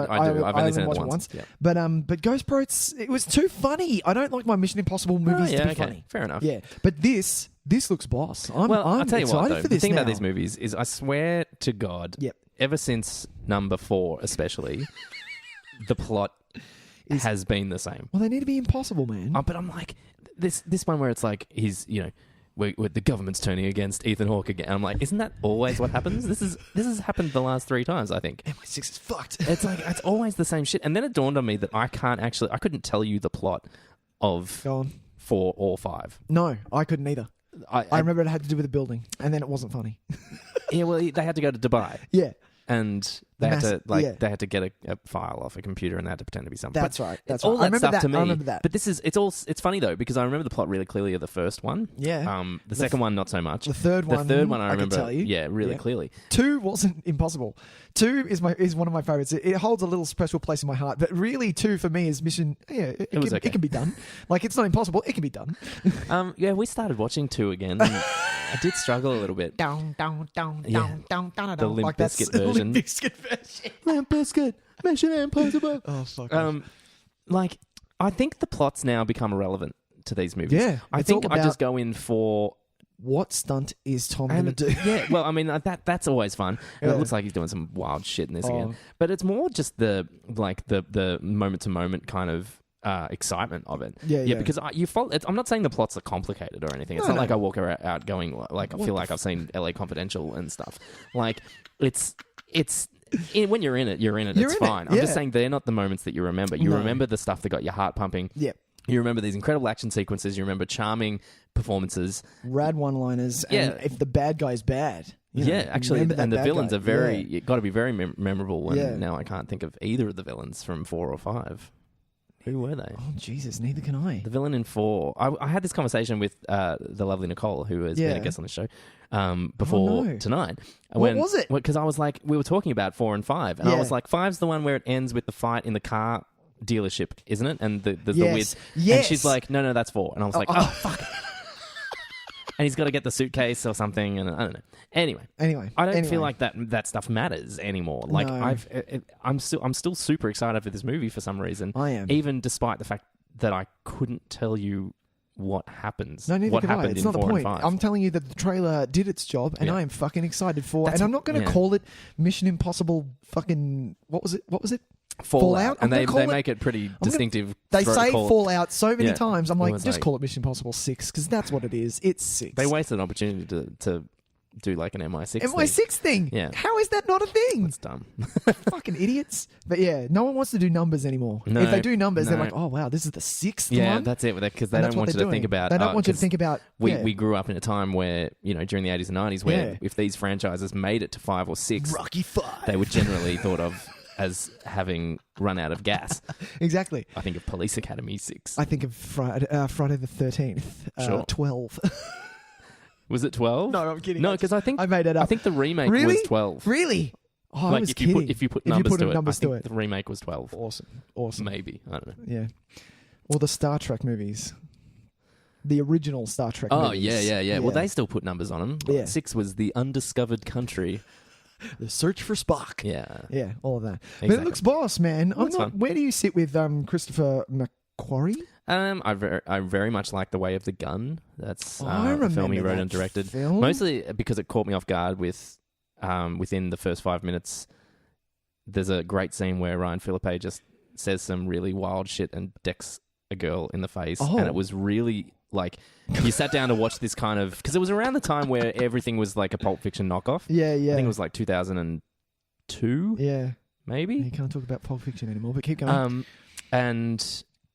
I remember sitting down and thinking, it's going to be another one of those kind of things, and then just suddenly having my bearings completely shot because he just drops the C-bomb and starts decking, and it was really strange. Yeah, and the movie had this really odd energy the whole way through. It did. I remember that, and I found it really kind of really interesting because I think we had kind of all fallen into bad habits of the crime caper / kind of black comedy that came from Pulp Fiction. From Pulp Fiction. The one thing that I do remember about Way of the Gun was Ryan Philippe like doing like a twin Beretta jump into an empty fountain that had, because it was in like a desert Mexico, it had all glass in the fountain. So I was like, oh, you dig it. Yeah, that's the one bit I remember. I should watch that movie again, though. I remember liking it quite a lot. But he hasn't done a lot. He's done Way of the Gun, which was 2000. Jack Reacher, 12. Oh, I like that first Jack Reacher movie as well. I tried to watch the second one and I found it pretty... I had a lot of friends of mine who have read the Jack Reachers, and they curse that Tom Cruise was cast. Look, my dad even said the same thing because he's a fan. But I mean, at the end of the day, like, whether or not as long as you do a decent movie, he's 6'5" and a hulking presence. Yeah. If the character still kind of, if he remains true to the kind of the spirit of the character, I think that's kind of not that big deal. But you can do that with direction. Yeah. Arnold Schwarzenegger is actually not that tall. And if you go back to the 90s and the 80s, they shoot it as he is a fucking monster. Yeah, for sure. But Mission Impossible Fallout. Yeah. See it at the cinema size? Yeah, I think I will. Yeah. I would like to. I think it's always a good time. Because... All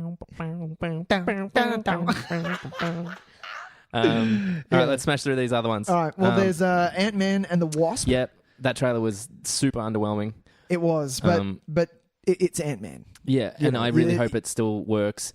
I feel like I don't want to kibosh it. That's I don't want to put the kibosh on it too early. But Peyton Reed, I don't think was the reason that first one worked. No, that's true. And now that he has taken the reins completely, I'm skeptical.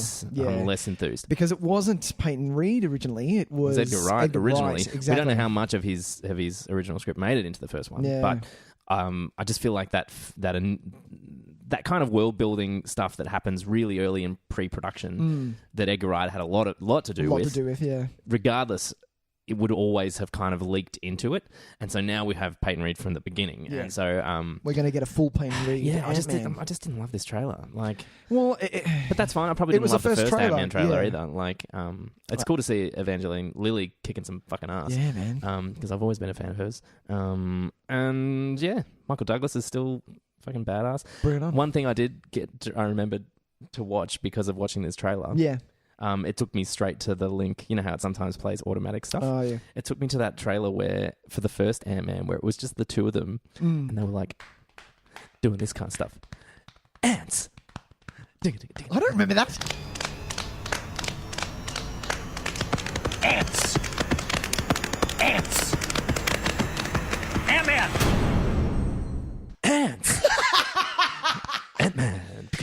It was just the two of them like doing percussion on their thighs. That is saying hilarious. Ants. It is amazing. And this is why you're going to see it, because this is something you have to watch. Like Paul Rudd and Michael Douglas. Paul Rudd is amazing. Just messing around. That was hilarious. That was like the 30-second TV spot. Yeah. Loved it. I do love the promotional stuff for Ant-Man, though. Like the fact that it's Ant-Man the Wasp, and they're like they're tiny on the poster and stuff like that. I do love that shit. All right, let's go. Okay. Well, one more. we're going to see that at the cinema though. For Oh, sure. absolutely. Yeah. But enough goodwill from the first one carries over. Exactly. But the last one that I have in July is Alita, Battle Angel. Yeah, which it looks interesting, but I'm going to wait until stream. I'll be waiting for the general consensus on that one. Rodriguez has had enough misses. With his hits that it could go either way for him. Yeah, but this is a bit more of a serious one, which is what fuck right off. God, they're garbage. Those machete movies are my Geostorm. That's sure. That's what I watch. Can't argue with that. Yeah. I will also mention the first Purge because I've been. That was such a good concept, and the first movie's no good. No, it's not no good. The first movie is just a fine home invasion thing. The second and third movies. I didn't want it to be a home invasion movie. No, but that's why you need to watch the second and third movies because they have expanded this world. Yeah, maybe don't do that too much. Okay, cool. They have like filled out and made it like a full universe. It's far more action movie orientated. Okay, but with very clear horror roots and stuff like that. Yeah, we're good. And so we're getting a look at the first Purge. Nice. I like the promotional material so far has been fantastic. Yeah. The poster is just that red hat that I want to fucking burn everyone I see, with just the first Purge written on it, sitting on a white background. Yeah. So great. I fucking hate that hat. I'll forever hate a red hat with white text on it. I don't care what it says.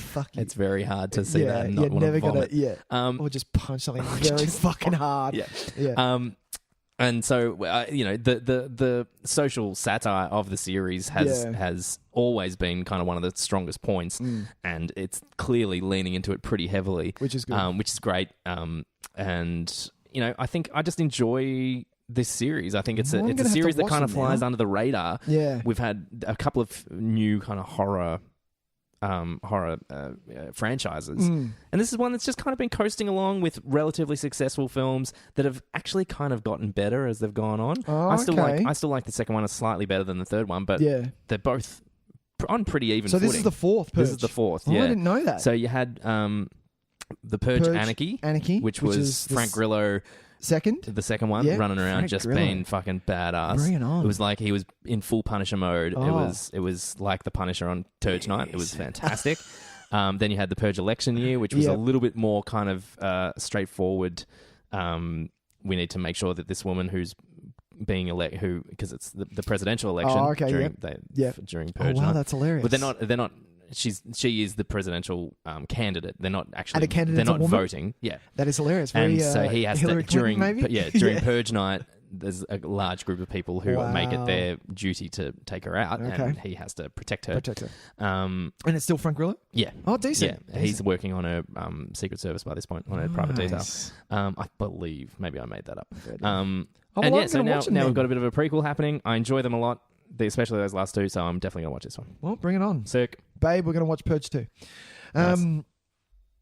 Okay, August. Well, that was it. August. Yeah, that's right. Let's move on to August. I've got a couple of weird ones in August, man. I've only got two. Well, I mean, one of them is The Predator, Is surely. The Predator. Fuck yeah. Please. The Predator. The Predator. The fact that they've stuck a "the" on the front, I'm like, fuck yeah, bring it on. But yeah, not only that, it's Shane Black writing and directing, and my favourite little note is that writing with him is Fred Dekker, who directed The Monster Squad. It's Fred Dekker, man. Oh my God. Fred Dekker. Fuck me. Night of the Creeps. Dude. RoboCop 3. Don't mention that one. Yeah, that's not exactly the shining medallion. But then it's the Monster Squad duo coming back. Yeah, well, I mean, like, I'm Shane I'm Black pumped wrote as Monster sick. Squad. Like, I can't. I'm so excited that Fred Dekker is kind of coming back. Yeah, because he deserves to be. I think he had a really good streak, man. Yeah. And I think RoboCop 3 kind of just was such a bomb and such a misfire that it's retroactively put shade on his earlier films, which are really great. Like Night of the Creeps is so great, like so much fun. I've only seen it once, but I've heard it's one. It's one that I probably I had memories of seeing it when I was younger, but only really enjoyed it when I watched it pretty recently, like within the last 5 or 6 years. And it's a Predator movie. Dude. I can't wait. I'm really excited. I'm so excited. And Boyd Holbrook is in it, who is in my good books after a really great performance in Logan. So can't wait. pumped. Olivia Munn's in it. My other favourite actress. Great. It's going to be good. Bring it on. Yeah, I can't wait to see what they do with it. The Predator. The other one I want to mention. Go on. Actually, there's two other I want to mention quickly. Yep. Christopher Robin, right? I don't know if you saw this. Okay. So this is a Disney movie. Sure. It's basically this Hook, is not, but for Winnie the Pooh. Right. So it's an older Christopher Robin, played by Ewan McGregor. Finds his way back to Pooh Land, wherever Pooh was from. Yep. And has adventures. Yep.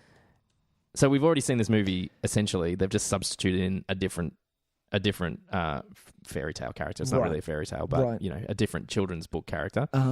But strangely enough, it's directed by Mark Forster. Yeah. Who has already done something very similar to this in fucking Finding Neverland. Finding Neverland. Yeah, I was going to say. So it's just this weird mishmash of things that have already happened, and they're hoping that no one notices. And I'm like, Disney, I'm on here. We know what you're doing. They're basically just... Disney has so much money and they're basically just punching out. It's just like, what do we do? That kind of worked. Let's do that. Who directed that one where we made the did Robin Finding Hood? Neverland and he had the Robin Hood characters, and what was his name? Remember, it was really funny and everyone cried at the end. Everyone cried at the end, and Johnny Depp wasn't a fucking piece of shit then. Yeah. God, I cried at the end of Finding Neverland. Yeah, it does it, man. That movie does it. Freddie Highmore. But yeah, there's a lot of which we've talked about before. Hilariously enough, we did a whole episode on twin movies. Yeah, well, so Christopher Robin, and then Goodbye Christopher Robin came out last year. Yeah, and that was the story of the guy who wrote it. Yep. And then this last year we've just had 2 Winston Churchill films. Yes, we have. And one's up for Academy nominated. Is it? Yeah, it's Best Picture. Up for Best Picture. What? Yeah. What are you talking about? Oh, Jesus, really? I thought I was... Winston Churchill. I was thinking of somebody else. Okay. Sorry, I was thinking of... What's the... Never mind. Never mind. Gary Oldman, thank you. Yeah. Gary Oldman as Winston Churchill. That one's up for Academy Awards. Yeah. And the one with Brian Cox. No, Brian Cox. No, but I'm going to watch that because that actually looked really decent as well. Sure. And I always regret watching... When they did the 2 Capote films, I regret not having watched the...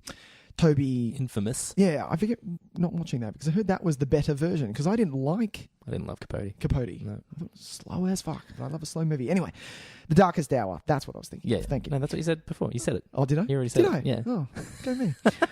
Yeah. I just thought that was interesting. A lot of twin movies. Yeah, did you see this one? Yeah. The Happy Time Murders. No. So, go on. Brian Henson. Yes. Jim Henson's son. Yep. Right?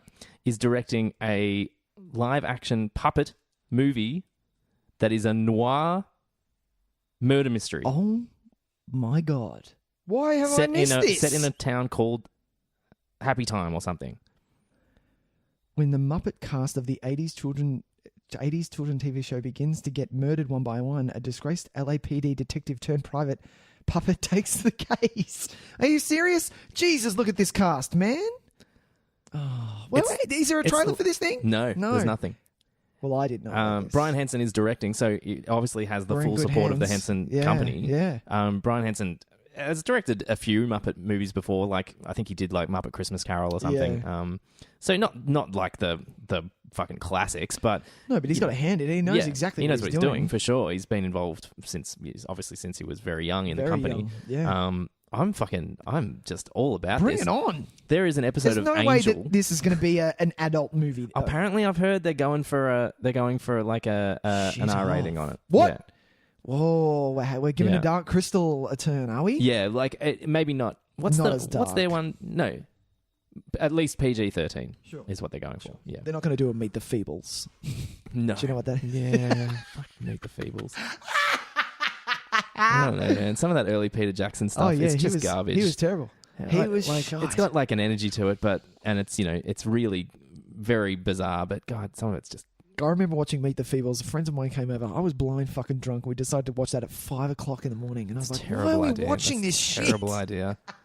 That like opens the gate to hell. That combination of things. I don't think I laughed once during that movie. I think it was just one of those things where I was just like, fucking, what the fuck is this? Come on, man. Just go watch one of these horror violent ones. Go watch Frighteners. Frighteners is great. But what's the other one? Dead Alive? Brain Dead? Brain Dead. Like, they're bonkers. They're super fun. But Feebles is... No, Happy Time Murders. Well, this is on the radar now, isn't it? It must be on the radar. It has to be. I'll see the shit out of that. If that gets a cinema release, I'm all over it. It has to be getting a cinema release. Because as if like you can't pass up an opportunity to see something like that. It's just so... You're never going to... The one screenshot that they have is a drawing, for starters. It's not actually of a puppet. But the puppet is smoking. Yeah. This is going to be an R-rated movie. Because it's like a neo-noir thing. This is amazing. I can't wait. Neo-noir? Just noir. Just noir. You're good. I got it. Yeah, good. So, September. I have nothing. Nothing? I have literally nil. It says nil on my... I'm going to talk. Here we go. Quickly. Go. Alpha. Which is Albert Hughes directed, one half of the Hughes brothers. Oh, yeah? Who, don't do great work. Did From Hell, that adaptation. I remember that, yeah. It was okay for its time. Dead Presidents. Is that what it's called? Yes, Dead Presidents. I remember that when I was a teenager. Yeah, that was like one of those teenage movies where you're like, dude, have you seen Dead Presidents? Fucking sick. It really was. It was that. Menace to Society, that was also in that. That was totally in that. That was totally in that. Because it was have like... you seen Menace to Society? It was like whenever anyone said, oh man, this movie, Boys in the Hood, have you seen this? It's so good. And you'd be like, oh man, but have you seen Menace to Society? Heaps better. We were dumb. Anyway, so it's called Alpha. Cody Schmidt-McPhee is in it, who I like quite a lot. Yep. It's just a Ice Age throwback. I feel like it's kind of the movie that 10,000 BC wanted to be. Speaking of Roland Emmerich. Yeah.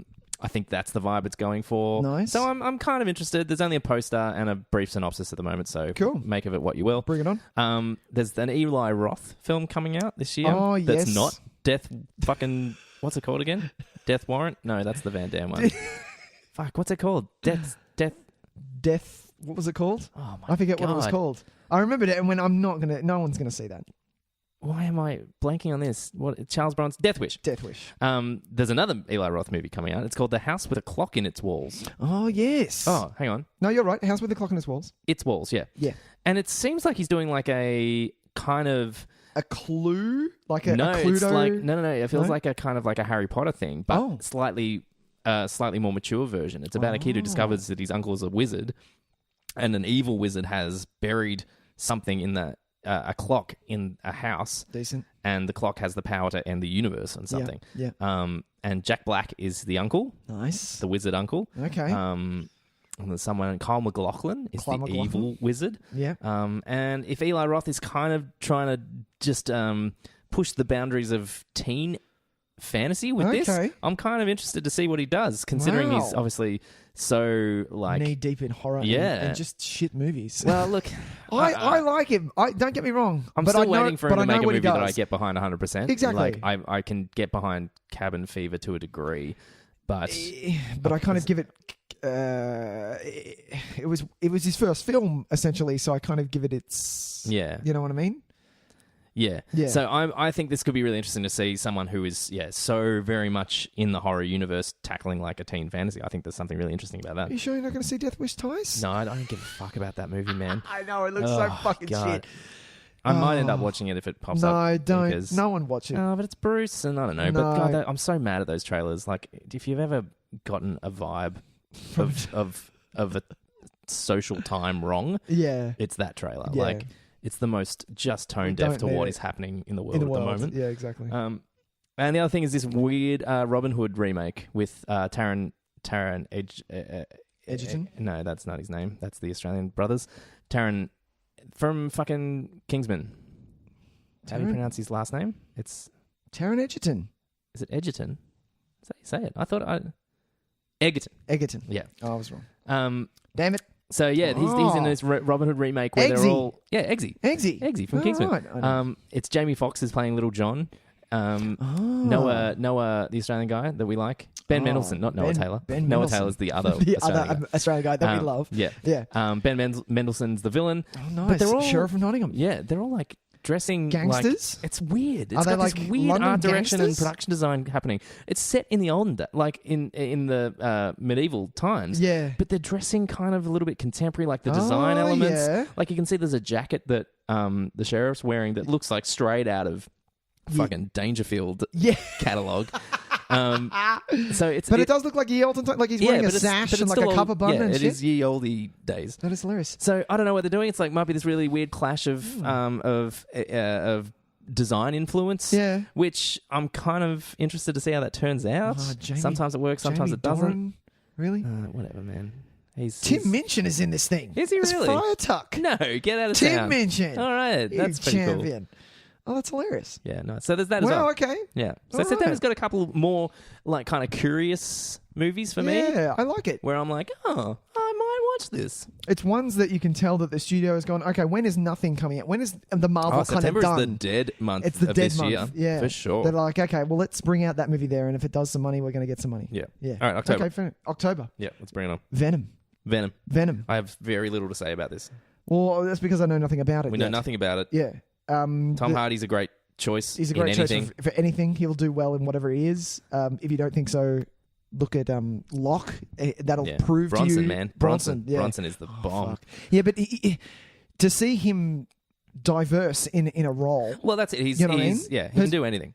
Eddie Brock isn't who. It depends which Venom they use, but Eddie Brock, who is the guy who turns into Venom or has the symbiote. They are using Eddie Brock. It's Eddie Brock. He wasn't a big dude. He was just a small dude who well, he was comparable to Peter Parker. Yeah, exactly. That was usually the whole point of him.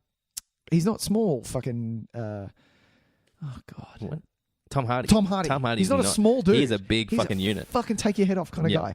But yeah, the director Ruben Fleischer. Yeah, Fleischer? I don't know. Felicia. Zombieland. Zombieland's great. But that was a while ago. That was literally 10 years ago. His goodwill is starting to wear thin. But the last thing he did was Gangster Squad, which I liked. Which I like as well. It had some trouble because of a certain scene and what happened. Yeah, I don't think that's really like. I don't think that ruined or made the film. I don't think having a scene like that in it wouldn't have changed the film too much for me. I don't think so. But I loved it. I loved it. Yeah, let's step it back. It was a good movie. You just want to backtrack that a little bit. I have to keep doing it. Yeah, I think I enjoyed lots of it. I think it had pretty big problems, but I think Sean Penn especially I thought was really fun. Yeah, he was having a great time in that movie. And Josh Brolin that's a really great usage of Josh Brolin. I think in that kind of atmosphere. Yeah. There's a few other people. I like Gosling in it as well, but you can keep your Giovanni Ribisi's. Like, just keep him. What's wrong with you? Nah, I think I'm done with him. What? I'm done with him. What Giovanni, man? Are you fucking kidding me? I can't think of the last time I was like, hey, good performance, Giovanni Ribisi. Are you serious? Yeah.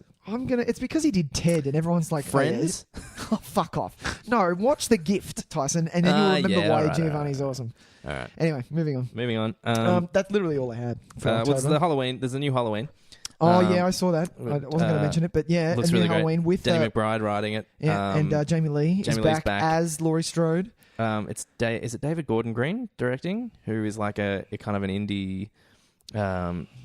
All the real girls. Is that what he did? Oh, is that what he did? God, David Gordon Green. The name rings a bell. Am I making that up completely? You've got nothing. Oh, he did.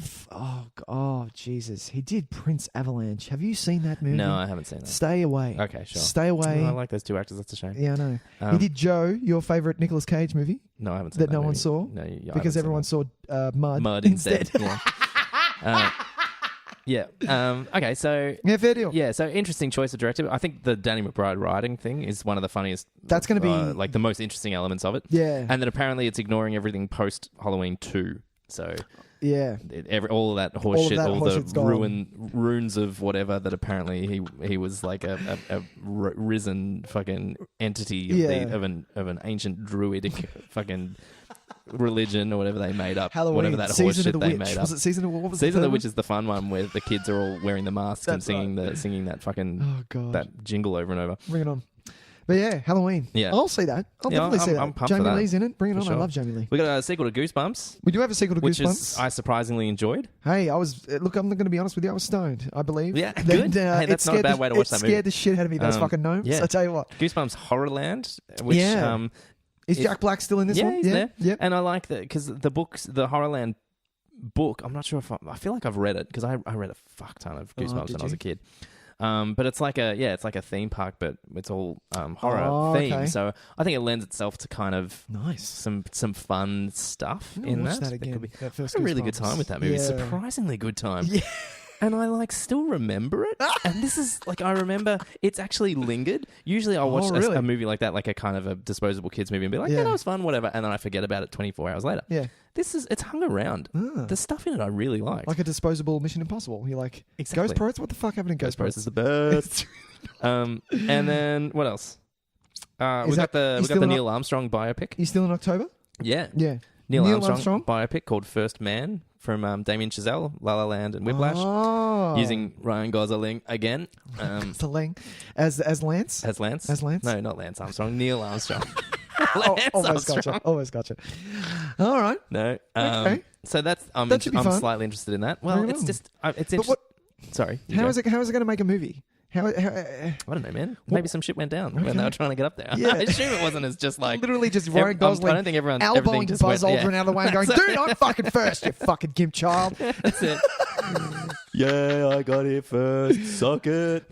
Put the camera on me. Put it on me Yeah. and just let me say what I've fucking written because it's awesome and I wrote it like a month ago. Exactly. Yeah. And okay, then, I'm interested. No, that'll do for October, I think. Yeah, that'll fair do deal. me for October. Oh, okay. They were the things I'm interested in. Nice one. I think First Man might end up being one of those ones that ends up hovering around Oscar time as well. Okay. Because we haven't seen a lot of those. Like, I'm looking at this list and there's not a lot of like Oscar baity stuff No, has they wouldn't kind of had their release date set yet. No. And even apparently, like, just from what I've read, Sundance this year actually was a bit underwhelming. Oh. Is the kind of reaction that has come out of it so far. Because everyone's waiting, or well, I don't know. There just wasn't any. There nothing. wasn't really much from Sundance. Isn't usually the one that brings about a lot of the Oscar favorites. It's usually but there's normally one. It's usually a bit later once we get to like Toronto or Telluride. Yeah. But yeah, there's usually a couple that kind of stick out from Sundance, and there were a few apparently, but nothing that people were going to get super excited about. Yeah, fair deal. So yeah, well, hopefully we'll see some of these kind of Oscar baity. Not that I love Oscar baity stuff, but some of those ones that are going to end up competing. Can I ask a question? Sure. Have you seen La La Land yet? No. Good answer. Moving on. November. I only have one. Are we going to see this fucking Dark Phoenix thing? Well, I didn't fucking know that they were coming out with this thing. I really didn't. I'm like, are you serious? I don't know, man. My superhero calendar is fucking chockers already. Yeah, I can't. And you were the only one that I know that liked Apocalypse. I didn't mind Apocalypse. I respected it for being it was awful. a big piece of shit, junk, just but a fucking so much piece fun. of shit. So much fun. I'm gonna watch it. Look, my girl was in it. Imagine and I it as loved her, a live action version of the 90s cartoon. Yeah. Like, imagine that while things are happening, is playing in the background, and that movie becomes all over it. Suddenly like 100 times better. Oh my god, I'd kill just to watch that thing. Do you know what's on? Do you know because of our we do have a few. I know that we do have a few American listeners. Their streaming channel Hulu. Oh yeah, that we don't get. We don't get Hulu. No, has all of that series just waiting there, Tyson, to be watched. I will let you on a little secret. Oh, God. I have the entire series, so I will share that with you. Are you fucking serious? Yeah. Is it in boxes? No. You give that to me. All right, well, it's on a hard drive. I'm gonna try. Yeah. Okay. Now we're talking. It's as good as you remember it. Yeah. Good. Yeah. Good. There's some dumb shit in it, but generally, like the episode arcs that you remember as being the good ones, like Savage Land, and the Dark Phoenix Saga. Yeah. They hold up. Yeah. Night of the Sentinels, all that kind of stuff. It's because really I tried to when I went back. A friend of mine said, "Hey, we were fanboying over Thundercats, and I tried to watch all. So in one season there were 68 episodes. I got to 5 and went, fucking Jesus Christ! And these things go for 20 minutes. Yeah, 20 minutes. How can 20 minutes be long? I was a massage therapist. 20 minutes can be really long if you're fucking really pissed off. But oh my god. Yeah. 20 minutes, Thundercats. 20 minutes of rubbing someone's leg. I'd be like, no, I'm not up for that. Jesus Christ. All right, what else? That was it, November, for me. I got nothing. The sequel to Creed is coming. Yeah, look. But I'm more I hear about it, the less excited I am. It's totally different. Does he have director anything to do with it? Sly Coogler's not anywhere near it. Yeah. Stallone's writing it, but someone else is directing it. Okay. The director has not a lot of experience. Okay. They're making it a I mean, this means nothing to you because you haven't fucking seen them. But it's a Sorry, so Rob. Ivan Drago is back. The Russian, the big Russian. And he's gonna fight his son or some shit. See, doesn't that sound like shit to you? It does. That's what I mean. It sounds really lame. Come on, man. It sounds dumb. That was what worked so well about that first one because the premise on paper could have sounded a little shit, where it was like, it's Apollo's son. But when you think about their relationship, you can see that it does have a reason to exist. Yeah. I don't there is no reason for this to happen. That's what the whole fourth movie was about. Rocky got revenged, but not really revenged, but was able to prove himself against this machine of a man that took the life of his best friend. Don't ruin it for me. Oh, come on. You've seen Creed. Don't fuck with me. I'm kidding. It wasn't. And they don't make Drago out to be like a murderer either. Like, they make him out to be just a very cold, calculated sportsman. And so when he says, if he dies, he dies, he doesn't mean like, yeah, you die, you piece of shit, I hate you. He just means, hey, I just did what I do and he's going to die. Right. That's just how it goes. So making it like a personal kind of thing, I think is a silly idea. Okay. Oh, I don't know, man. I don't need to see this movie. Do you think, because I know, listening to a lot of interviews and just looking back at when Stallone made Rocky, because Rocky was huge. Rocky won Best Picture, and he had massive amounts of clout. Sylvester Stallone, everyone wanted him at his parties, all of these people, and he had all of this stuff. Do you think that these people who are still alive are going, Stallone's fine, give him some money. You're going to give him some money. What? We don't have the budget. Give him some money. Do you think that there's still a little bit of that Hollywood gangster that old school still? kind of like, it's Stallone. It's Stallone. You're going to give him some money. Like, so he can still go to like give him the money. United Artists or something. One of these old school production companies. Touchstone. I don't even know if Touchstone's still around. United Artists isn't around. Is it? They must be. No, surely. they're not. Yeah. Yeah, but you're probably right. He's probably got enough people that he can just go, hey, look, just wing me 15 mil, and I'll do the rest. I'll give you something that you'll make 35. Yeah, and they're like, you know what, that's fine, because he'll make 35 mil off something. Like, fair deal. There's nothing if you put Stallone in action mode. Yeah, there's enough people that will turn out in that first weekend to put it. I know diehard fans that see every Stallone film that hits a cinema. Yeah, even like those escape plans and shit like that. I like that. I didn't mind Escape Plan, but I think we're the only two. I think we're the only two in the world. Fucking hell. That it's not a huge success, but it probably cost you 10 to 15, and it made 50. Sure. And like that's all they need him to do. That's why he's making fucking 2 and 3 simultaneously or some horseshit. Yeah. That wasn't on my list. Hades. Why was that not on my list? Devil's Station. What the hell? Escape Plan 2 Hades and Escape Plan 3 Devil's Station. They're probably straight to streaming. That's probably why it didn't come up on my list. And Arnie's not in either. No. Well, why the fuck am I going to watch this? No, because someone else is in it though. Batista is. Yes. Batista. I like Batista. Who's in? Hang on, wait. Who's in 3? Oh, Batista is in 3. Yeah. Okay, well. So he's the new. Fair deal. Look. I do want to watch the Rocky movies eventually. I will do it. Hey, man. I will do it. Rob, Angel, You'll get around to it. Okay? You'll get around to it. Yeah. Okay. Fair deal. Yeah. All right. Oh wait. I do have November ones. What do you got? Sorry. I have one. What is it? Which is something that you're not a huge fan of, but Nicole will be on my side. Oh, yeah, no. I Fantastic read this Beasts. Yeah, 2. Well, this is the story I'm more interested in seeing. Yeah. Oh, really? Yeah. Oh, okay. You don't like a setup movie? What was wrong with Fantastic Beasts? No, we'll talk about it later. It's going to take too long. Because it's a long list of things. Okay. But I'm excited to see... You're excited for this one? Well, for one, I'm pissed that you just didn't keep it as Colin Farrell. Yeah, I didn't like that either. That was really Colin stupid. Farrell's hair could have just gone silver. Or he could have... I'm sad that we are robbed of Colin Farrell now in this movie because I fucking love Colin Farrell. He was great. He was really great in that. Yeah. And I always enjoy him. He was really good in that, actually. Yeah, he was great. Yeah. And now we just get Johnny Depping all over the fucking joint, which can be like...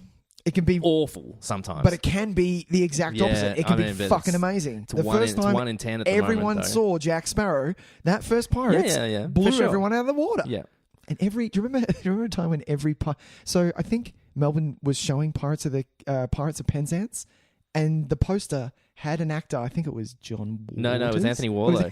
Anthony Warlow was dressed as Jack Sparrow. When they did Pirates of Penzance. And I was like, what the fuck are they doing? They make the Pirate King like Jack Sparrow now. God.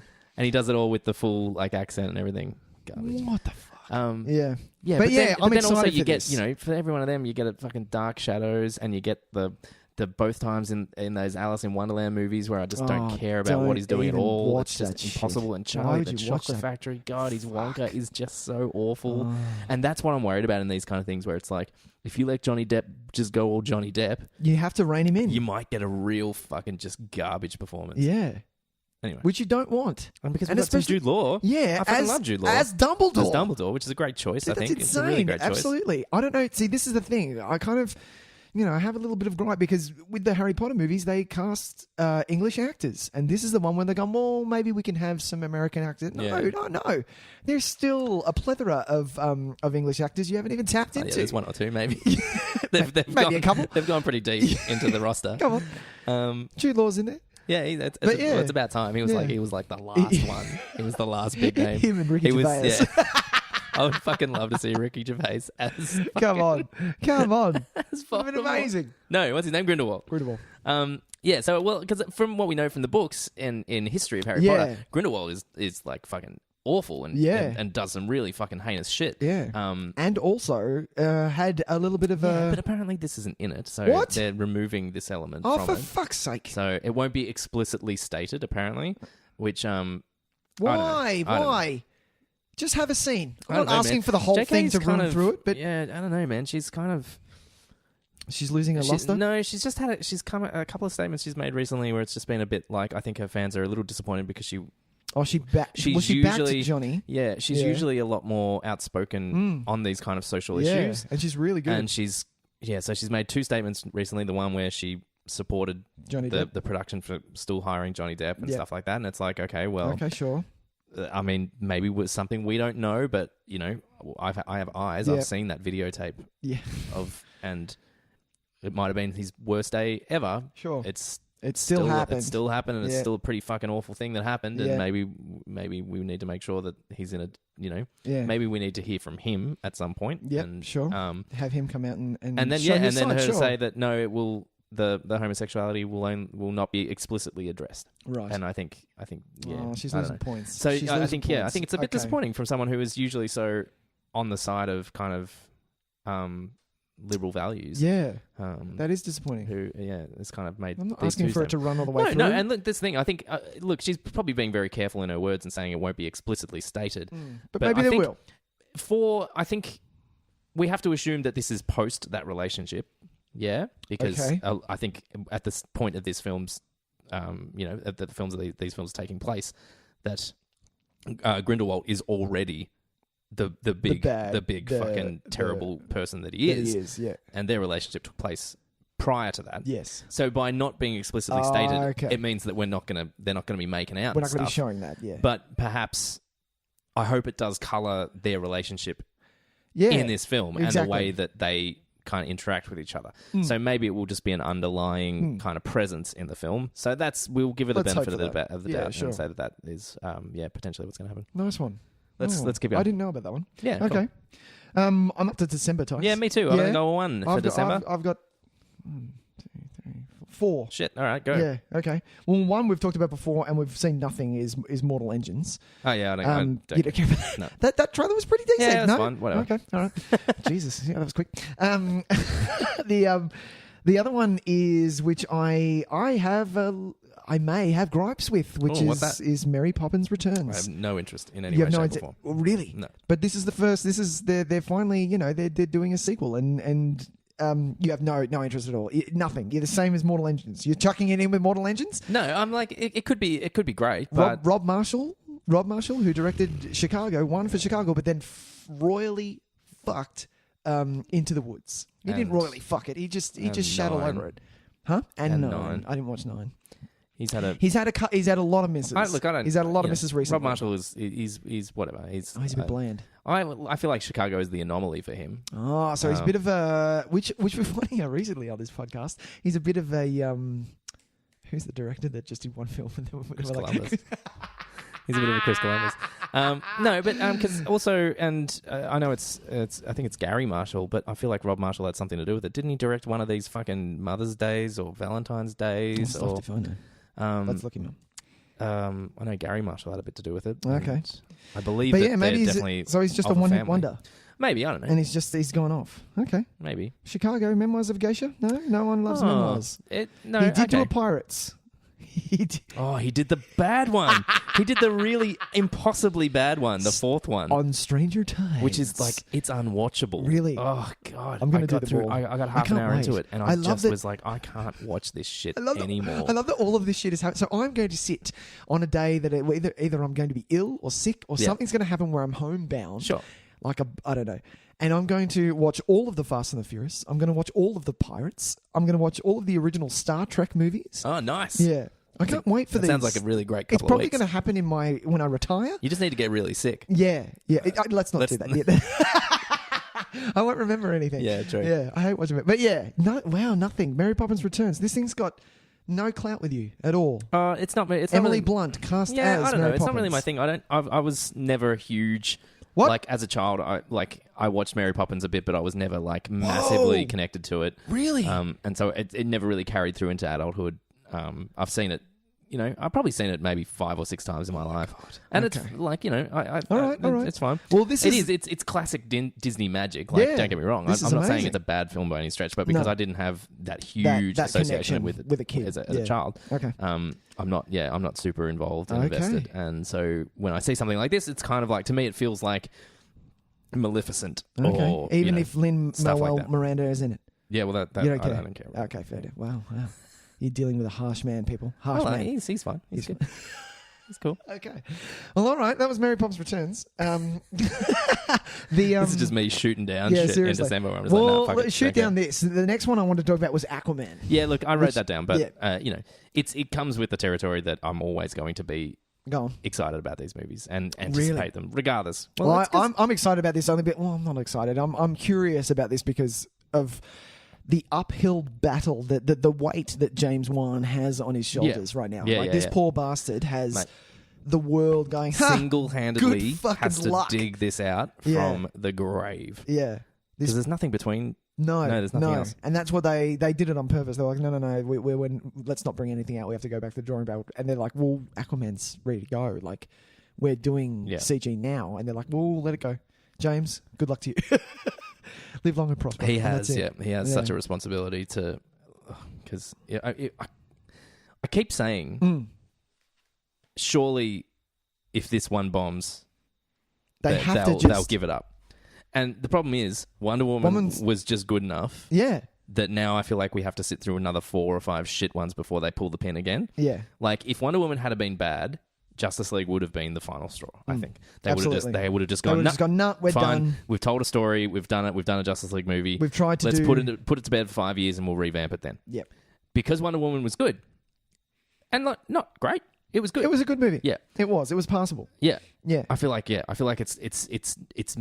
given them the confidence to allow another fucking 3 or 4 shit ones before we're suddenly in crisis area again, where we should still be there. These movies just shouldn't be being made. There should be nothing on the slate past Aquaman. Yes. If Aquaman is not received well, they should just go, we're going to pack it up, guys. We're gonna, yeah. And I think a lot of people, which I've read recently, and it has to do with one producer at Warner Brothers, and he has the say on what's going on, and everyone's going, dude, you need to pack it in. What you're doing is fucked, and it's now harming shit. Yeah, it's harming the brand. Yeah, for sure. You're really harming the brand. You came back, like Christopher Nolan brought this thing back from the what we've seen is. It's gone in waves. You've gone Tim Burton, you've gone Schumacher, then you've gone Nolan, and now you've gone Snyder. And it's massive wave. It's a massive wave. Speaking of massive waves, Aquaman coming to a cinema in December. A cinema near you. Well, the last one that I wanted to talk about, which I like that it's the last one because this thing has had a massive uphill battle, and this one is actually up there with wanting me to see it at the cinema as much as Avengers. I hope this thing does. This movie is called Bohemian Rhapsody. Oh, okay, yeah. And I didn't bother writing it down. Yeah, fair enough. This thing has gone through so much hell to try and get to where it's going to be, and I'm much a biggest fan as anyone of Queen. I'm not the biggest fan, but I love Queen and I love Freddie Mercury is hands down one of the biggest frontmen. If you talk about a frontman, that's who you got to talk about. For sure. Not only with his performances, but that voice alone. Yeah. Good luck to you, you know. And we've had changing of casting. Yes, it was Sacha Baron Cohen. It was a different director. You had Bryan Singer in there, who's literally done one movie, and that was it. Not two. And two good ones. Sorry. But yeah, you know, and now the director is Dexter Fletcher, who the only thing I know him from is he plays Soap in Lock, Stock and Two Smoking Barrels. I thought you were about to say, well, he's from fucking Press Gang. No. Dexter Fletcher? No. Was he Spike? Was that his name? No. In Press Gang? Spike, you're thinking of Degrassi. No, there was a Spike in Press maybe. Gang. Go and look it up. I'll look it up. You keep talking. This is I don't know, man. I'm excited. Look, I just want this to do really well. I want it to do well too, I mean? and I hope. And it's around Oscar time, and I really want it to do well. What are they doing with Singer? So that only happened about a month ago. No, that happened about 3 months ago. Was the it change of director? Long? Yeah, God, it happened a while ago. All right. Yeah. So what are they doing? Are they starting from scratch? I don't know. Because apparently they'd filmed a whole stack. Yeah, that's the thing. And then Bryan Singer took a weekend off to apparently, according to him, look after a sick relative. Yeah, we all know what he was doing. But it was because of allegations. All the allegations were starting to come to light, and he ran for the hills. Yeah. And so now we had this replacement director. What are we getting? Are we getting like a mishmash movie, or are we getting like I don't know. I don't know what we're getting. Film from Dexter Fletcher. It's in post production. I don't know what's going on. The chronological years leading up to Queen's legendary appearance at Live Aid in 1985, which is if you know Queen that well, it's the cover that you know. Yeah, his name was Spike in Press Gang as well. I knew it. That's hilarious. I'm looking forward to this. I really hope this does well. I really do. Remy Malek is a good choice. He's got some chops on him. He knows what he's doing. He's acted in a shitload of stuff, which is awesome. Everyone loves him in Mr. Robot. But yeah, Tys has got technical difficulties. But yeah, I want this to do really well. I appreciate your enthusiasm for it. I really do. I love, like I've said before, I love a good music biopic, and if they're gonna, you know, the fact that Brian May has a lot to do with this, he's, you know, that's nice. Really, really, well, he has a lot of say of. Well, the guys do a lot of say of what happens with Queen. Yeah, and all that stuff. So yeah, I hope it's in good hands. I hope for the best. Bring it on. Hopefully, it's Oscar winning. Yeah, for sure. Or not even. Hopefully, it's just a really good movie. I'll be okay with that. That release date seems to me like it's Oscar trying Beatty? to poise itself for an Oscar. Let's hope. But that was it. Excellent. 2018. That's 2018 in a nutshell, ladies and gentlemen. Hope you liked it. Yeah. Hope you're looking forward to something. If we missed something that you're like, Nick Tys, what the fuck, man? We want to see the new Amy Schumer one. Which I don't think there was. Oh, there was. No, there was. I didn't write it down because I've gone off her. Garbage. I've gone off her with her last one, which was very over the line, under the line, whatever you want to call it.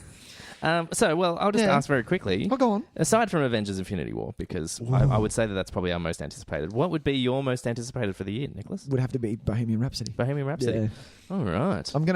I haven't seen, but this is me going off not seeing a trailer. If you're gonna, I don't know. If you're gonna say to me, what other movie am I really like? I like it. Okay, let's say no superhero movies happened that year. What's the top for you? Actually, you know what it is? It's Ready Player One. Oh yeah, it is. It's Ready Player One. Bring it on. I find it hard to pick one. That's why I think that this year I'm less excited about, because I actually struggle to find something in this list. Yep. Aside from Avengers: Infinity War and Mary Poppins Returns, and of course Mary Poppins Returns, my most favorite movie of all time. Maybe The Predator. Ooh, yeah, maybe just because watching Nice Guys. Well, I mean, like Shane Black, the guy knows what he's doing. He knows what he's doing. Shane Black is just so amazingly watchable when he anything he writes, anything he directs. Yeah, it's the best Iron Man for sure. Well, that's not the popular opinion, but it's my opinion too. It's my opinion. We are alone in that opinion. We're not alone. We're almost alone in that opinion. We're not fucking alone. No. Fuck you. Audience, I love you. I'm sorry I said that. Please take that back. We need to be nice. All right, well, that's going to wrap us up. That's our 2018 look forward. That is. Shall we cross some streams? No, not You don't want to cross some streams? No, okay, I think we've given people enough stuff to things. watch. You know what? Fair Let's deal. cross the stream and say, everyone, let's just watch God, the fucking Cloverfield particle. Fuck yes. Netflix, you can watch it immediately. Watch it right now. Get If on you it. haven't seen 10 Cloverfield Lane, I'm pretty sure that's on there somewhere as well. And the best thing is that it was not just American Netflix. We got it too. I checked my Netflix as soon as it happened, and I was like, "Yep, it's right there. Great, nice one." So we'll do that next week. It's episode 50, Nicholas. Episode 50. And guess what? Nicholas won't be joining us. I won't be for episode 50. I'm sorry, guys. So we've got a very special guest lined up. Tyson does. I do, but I'll be announcing that on like Twitter and Faces. Because we don't know what movie we're doing yet either. So we're just kind of keeping a lid on it for now. But it'll be a good one for our 50th. And then for our 51st... Which Tyson thought up a fucking brilliant We're actually idea. going to use the 51st episode as our milestone. As our milestone. As our Nick Tyson videotape milestone. Yep. Because we talked for a long time about episode 100. We wanted to do our favorite one of our all-time favorite movies. It's up there. We were going to save it for the there. 100th episode. We were. And that's the original Superman, Richard Donner's Superman from 1978. Christopher Reeve, baby. Yeah, so we thought for something stupid and silly. No, something amazing. That for the milestone episodes, we're going to be doing a Superman film. A Superman film. Which, who knows how many we'll end up getting to. That's true. We could do, Lois and Clark episodes. We could. Now, we're not going to start with any in the Christopher Reeve. No, we're not going to do that. We're not going to do 3, Era. which is a golden favourite of mine. Yeah, 3's got some fun stuff. It's got some fun stuff in it. No, 2, which is my secret favourite love, when I don't tell 1 how much I love 2. Oh, really? Nice one. Yeah, I keep that Do separate. we'll It's like 2's on the side. Yeah. 2's like my side chick.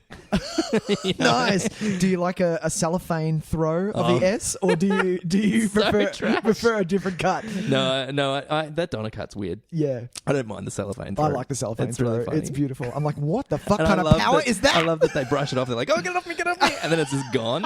And they're like, what was that? I'm like, Yeah, I don't know, man. My other favorite power in that is the when the Great Wall of China is demolished, and he just goes with his finger. He just goes.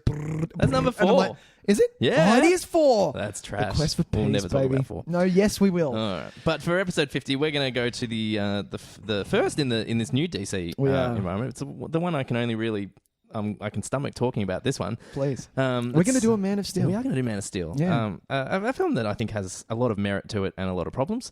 Look, there are some bits that I liked. Yeah, and I agree. Some bits that I think there's some stuff in it that really works. There's a lot that doesn't, but it's going to be a really interesting conversation because it's coming from 2 people that absolutely adore this character. Yeah. And talking about a movie that perhaps doesn't entirely work featuring that character. Yeah. So that'll be in 2 weeks' time, episode 51, where we do our Stay tuned. our half centenary celebrations. Yep. But until then, Nicholas, why don't you tell people where they can find us, man? Oh, ladies and gentlemen, if you want to like, subscribe, write in, all of those things, if you'd like to see what we're posting on Facey and all that stuff, we are on all the social medias, Facebook, Twitter. We are on Instagram, but we're not. And maybe we'll do maybe we'll do a picture tonight, Tys. No. Okay, Tyson. We're not ready for it yet. Not ready for it yet. We're going to do it when Tys comes back from a wedding and we have to...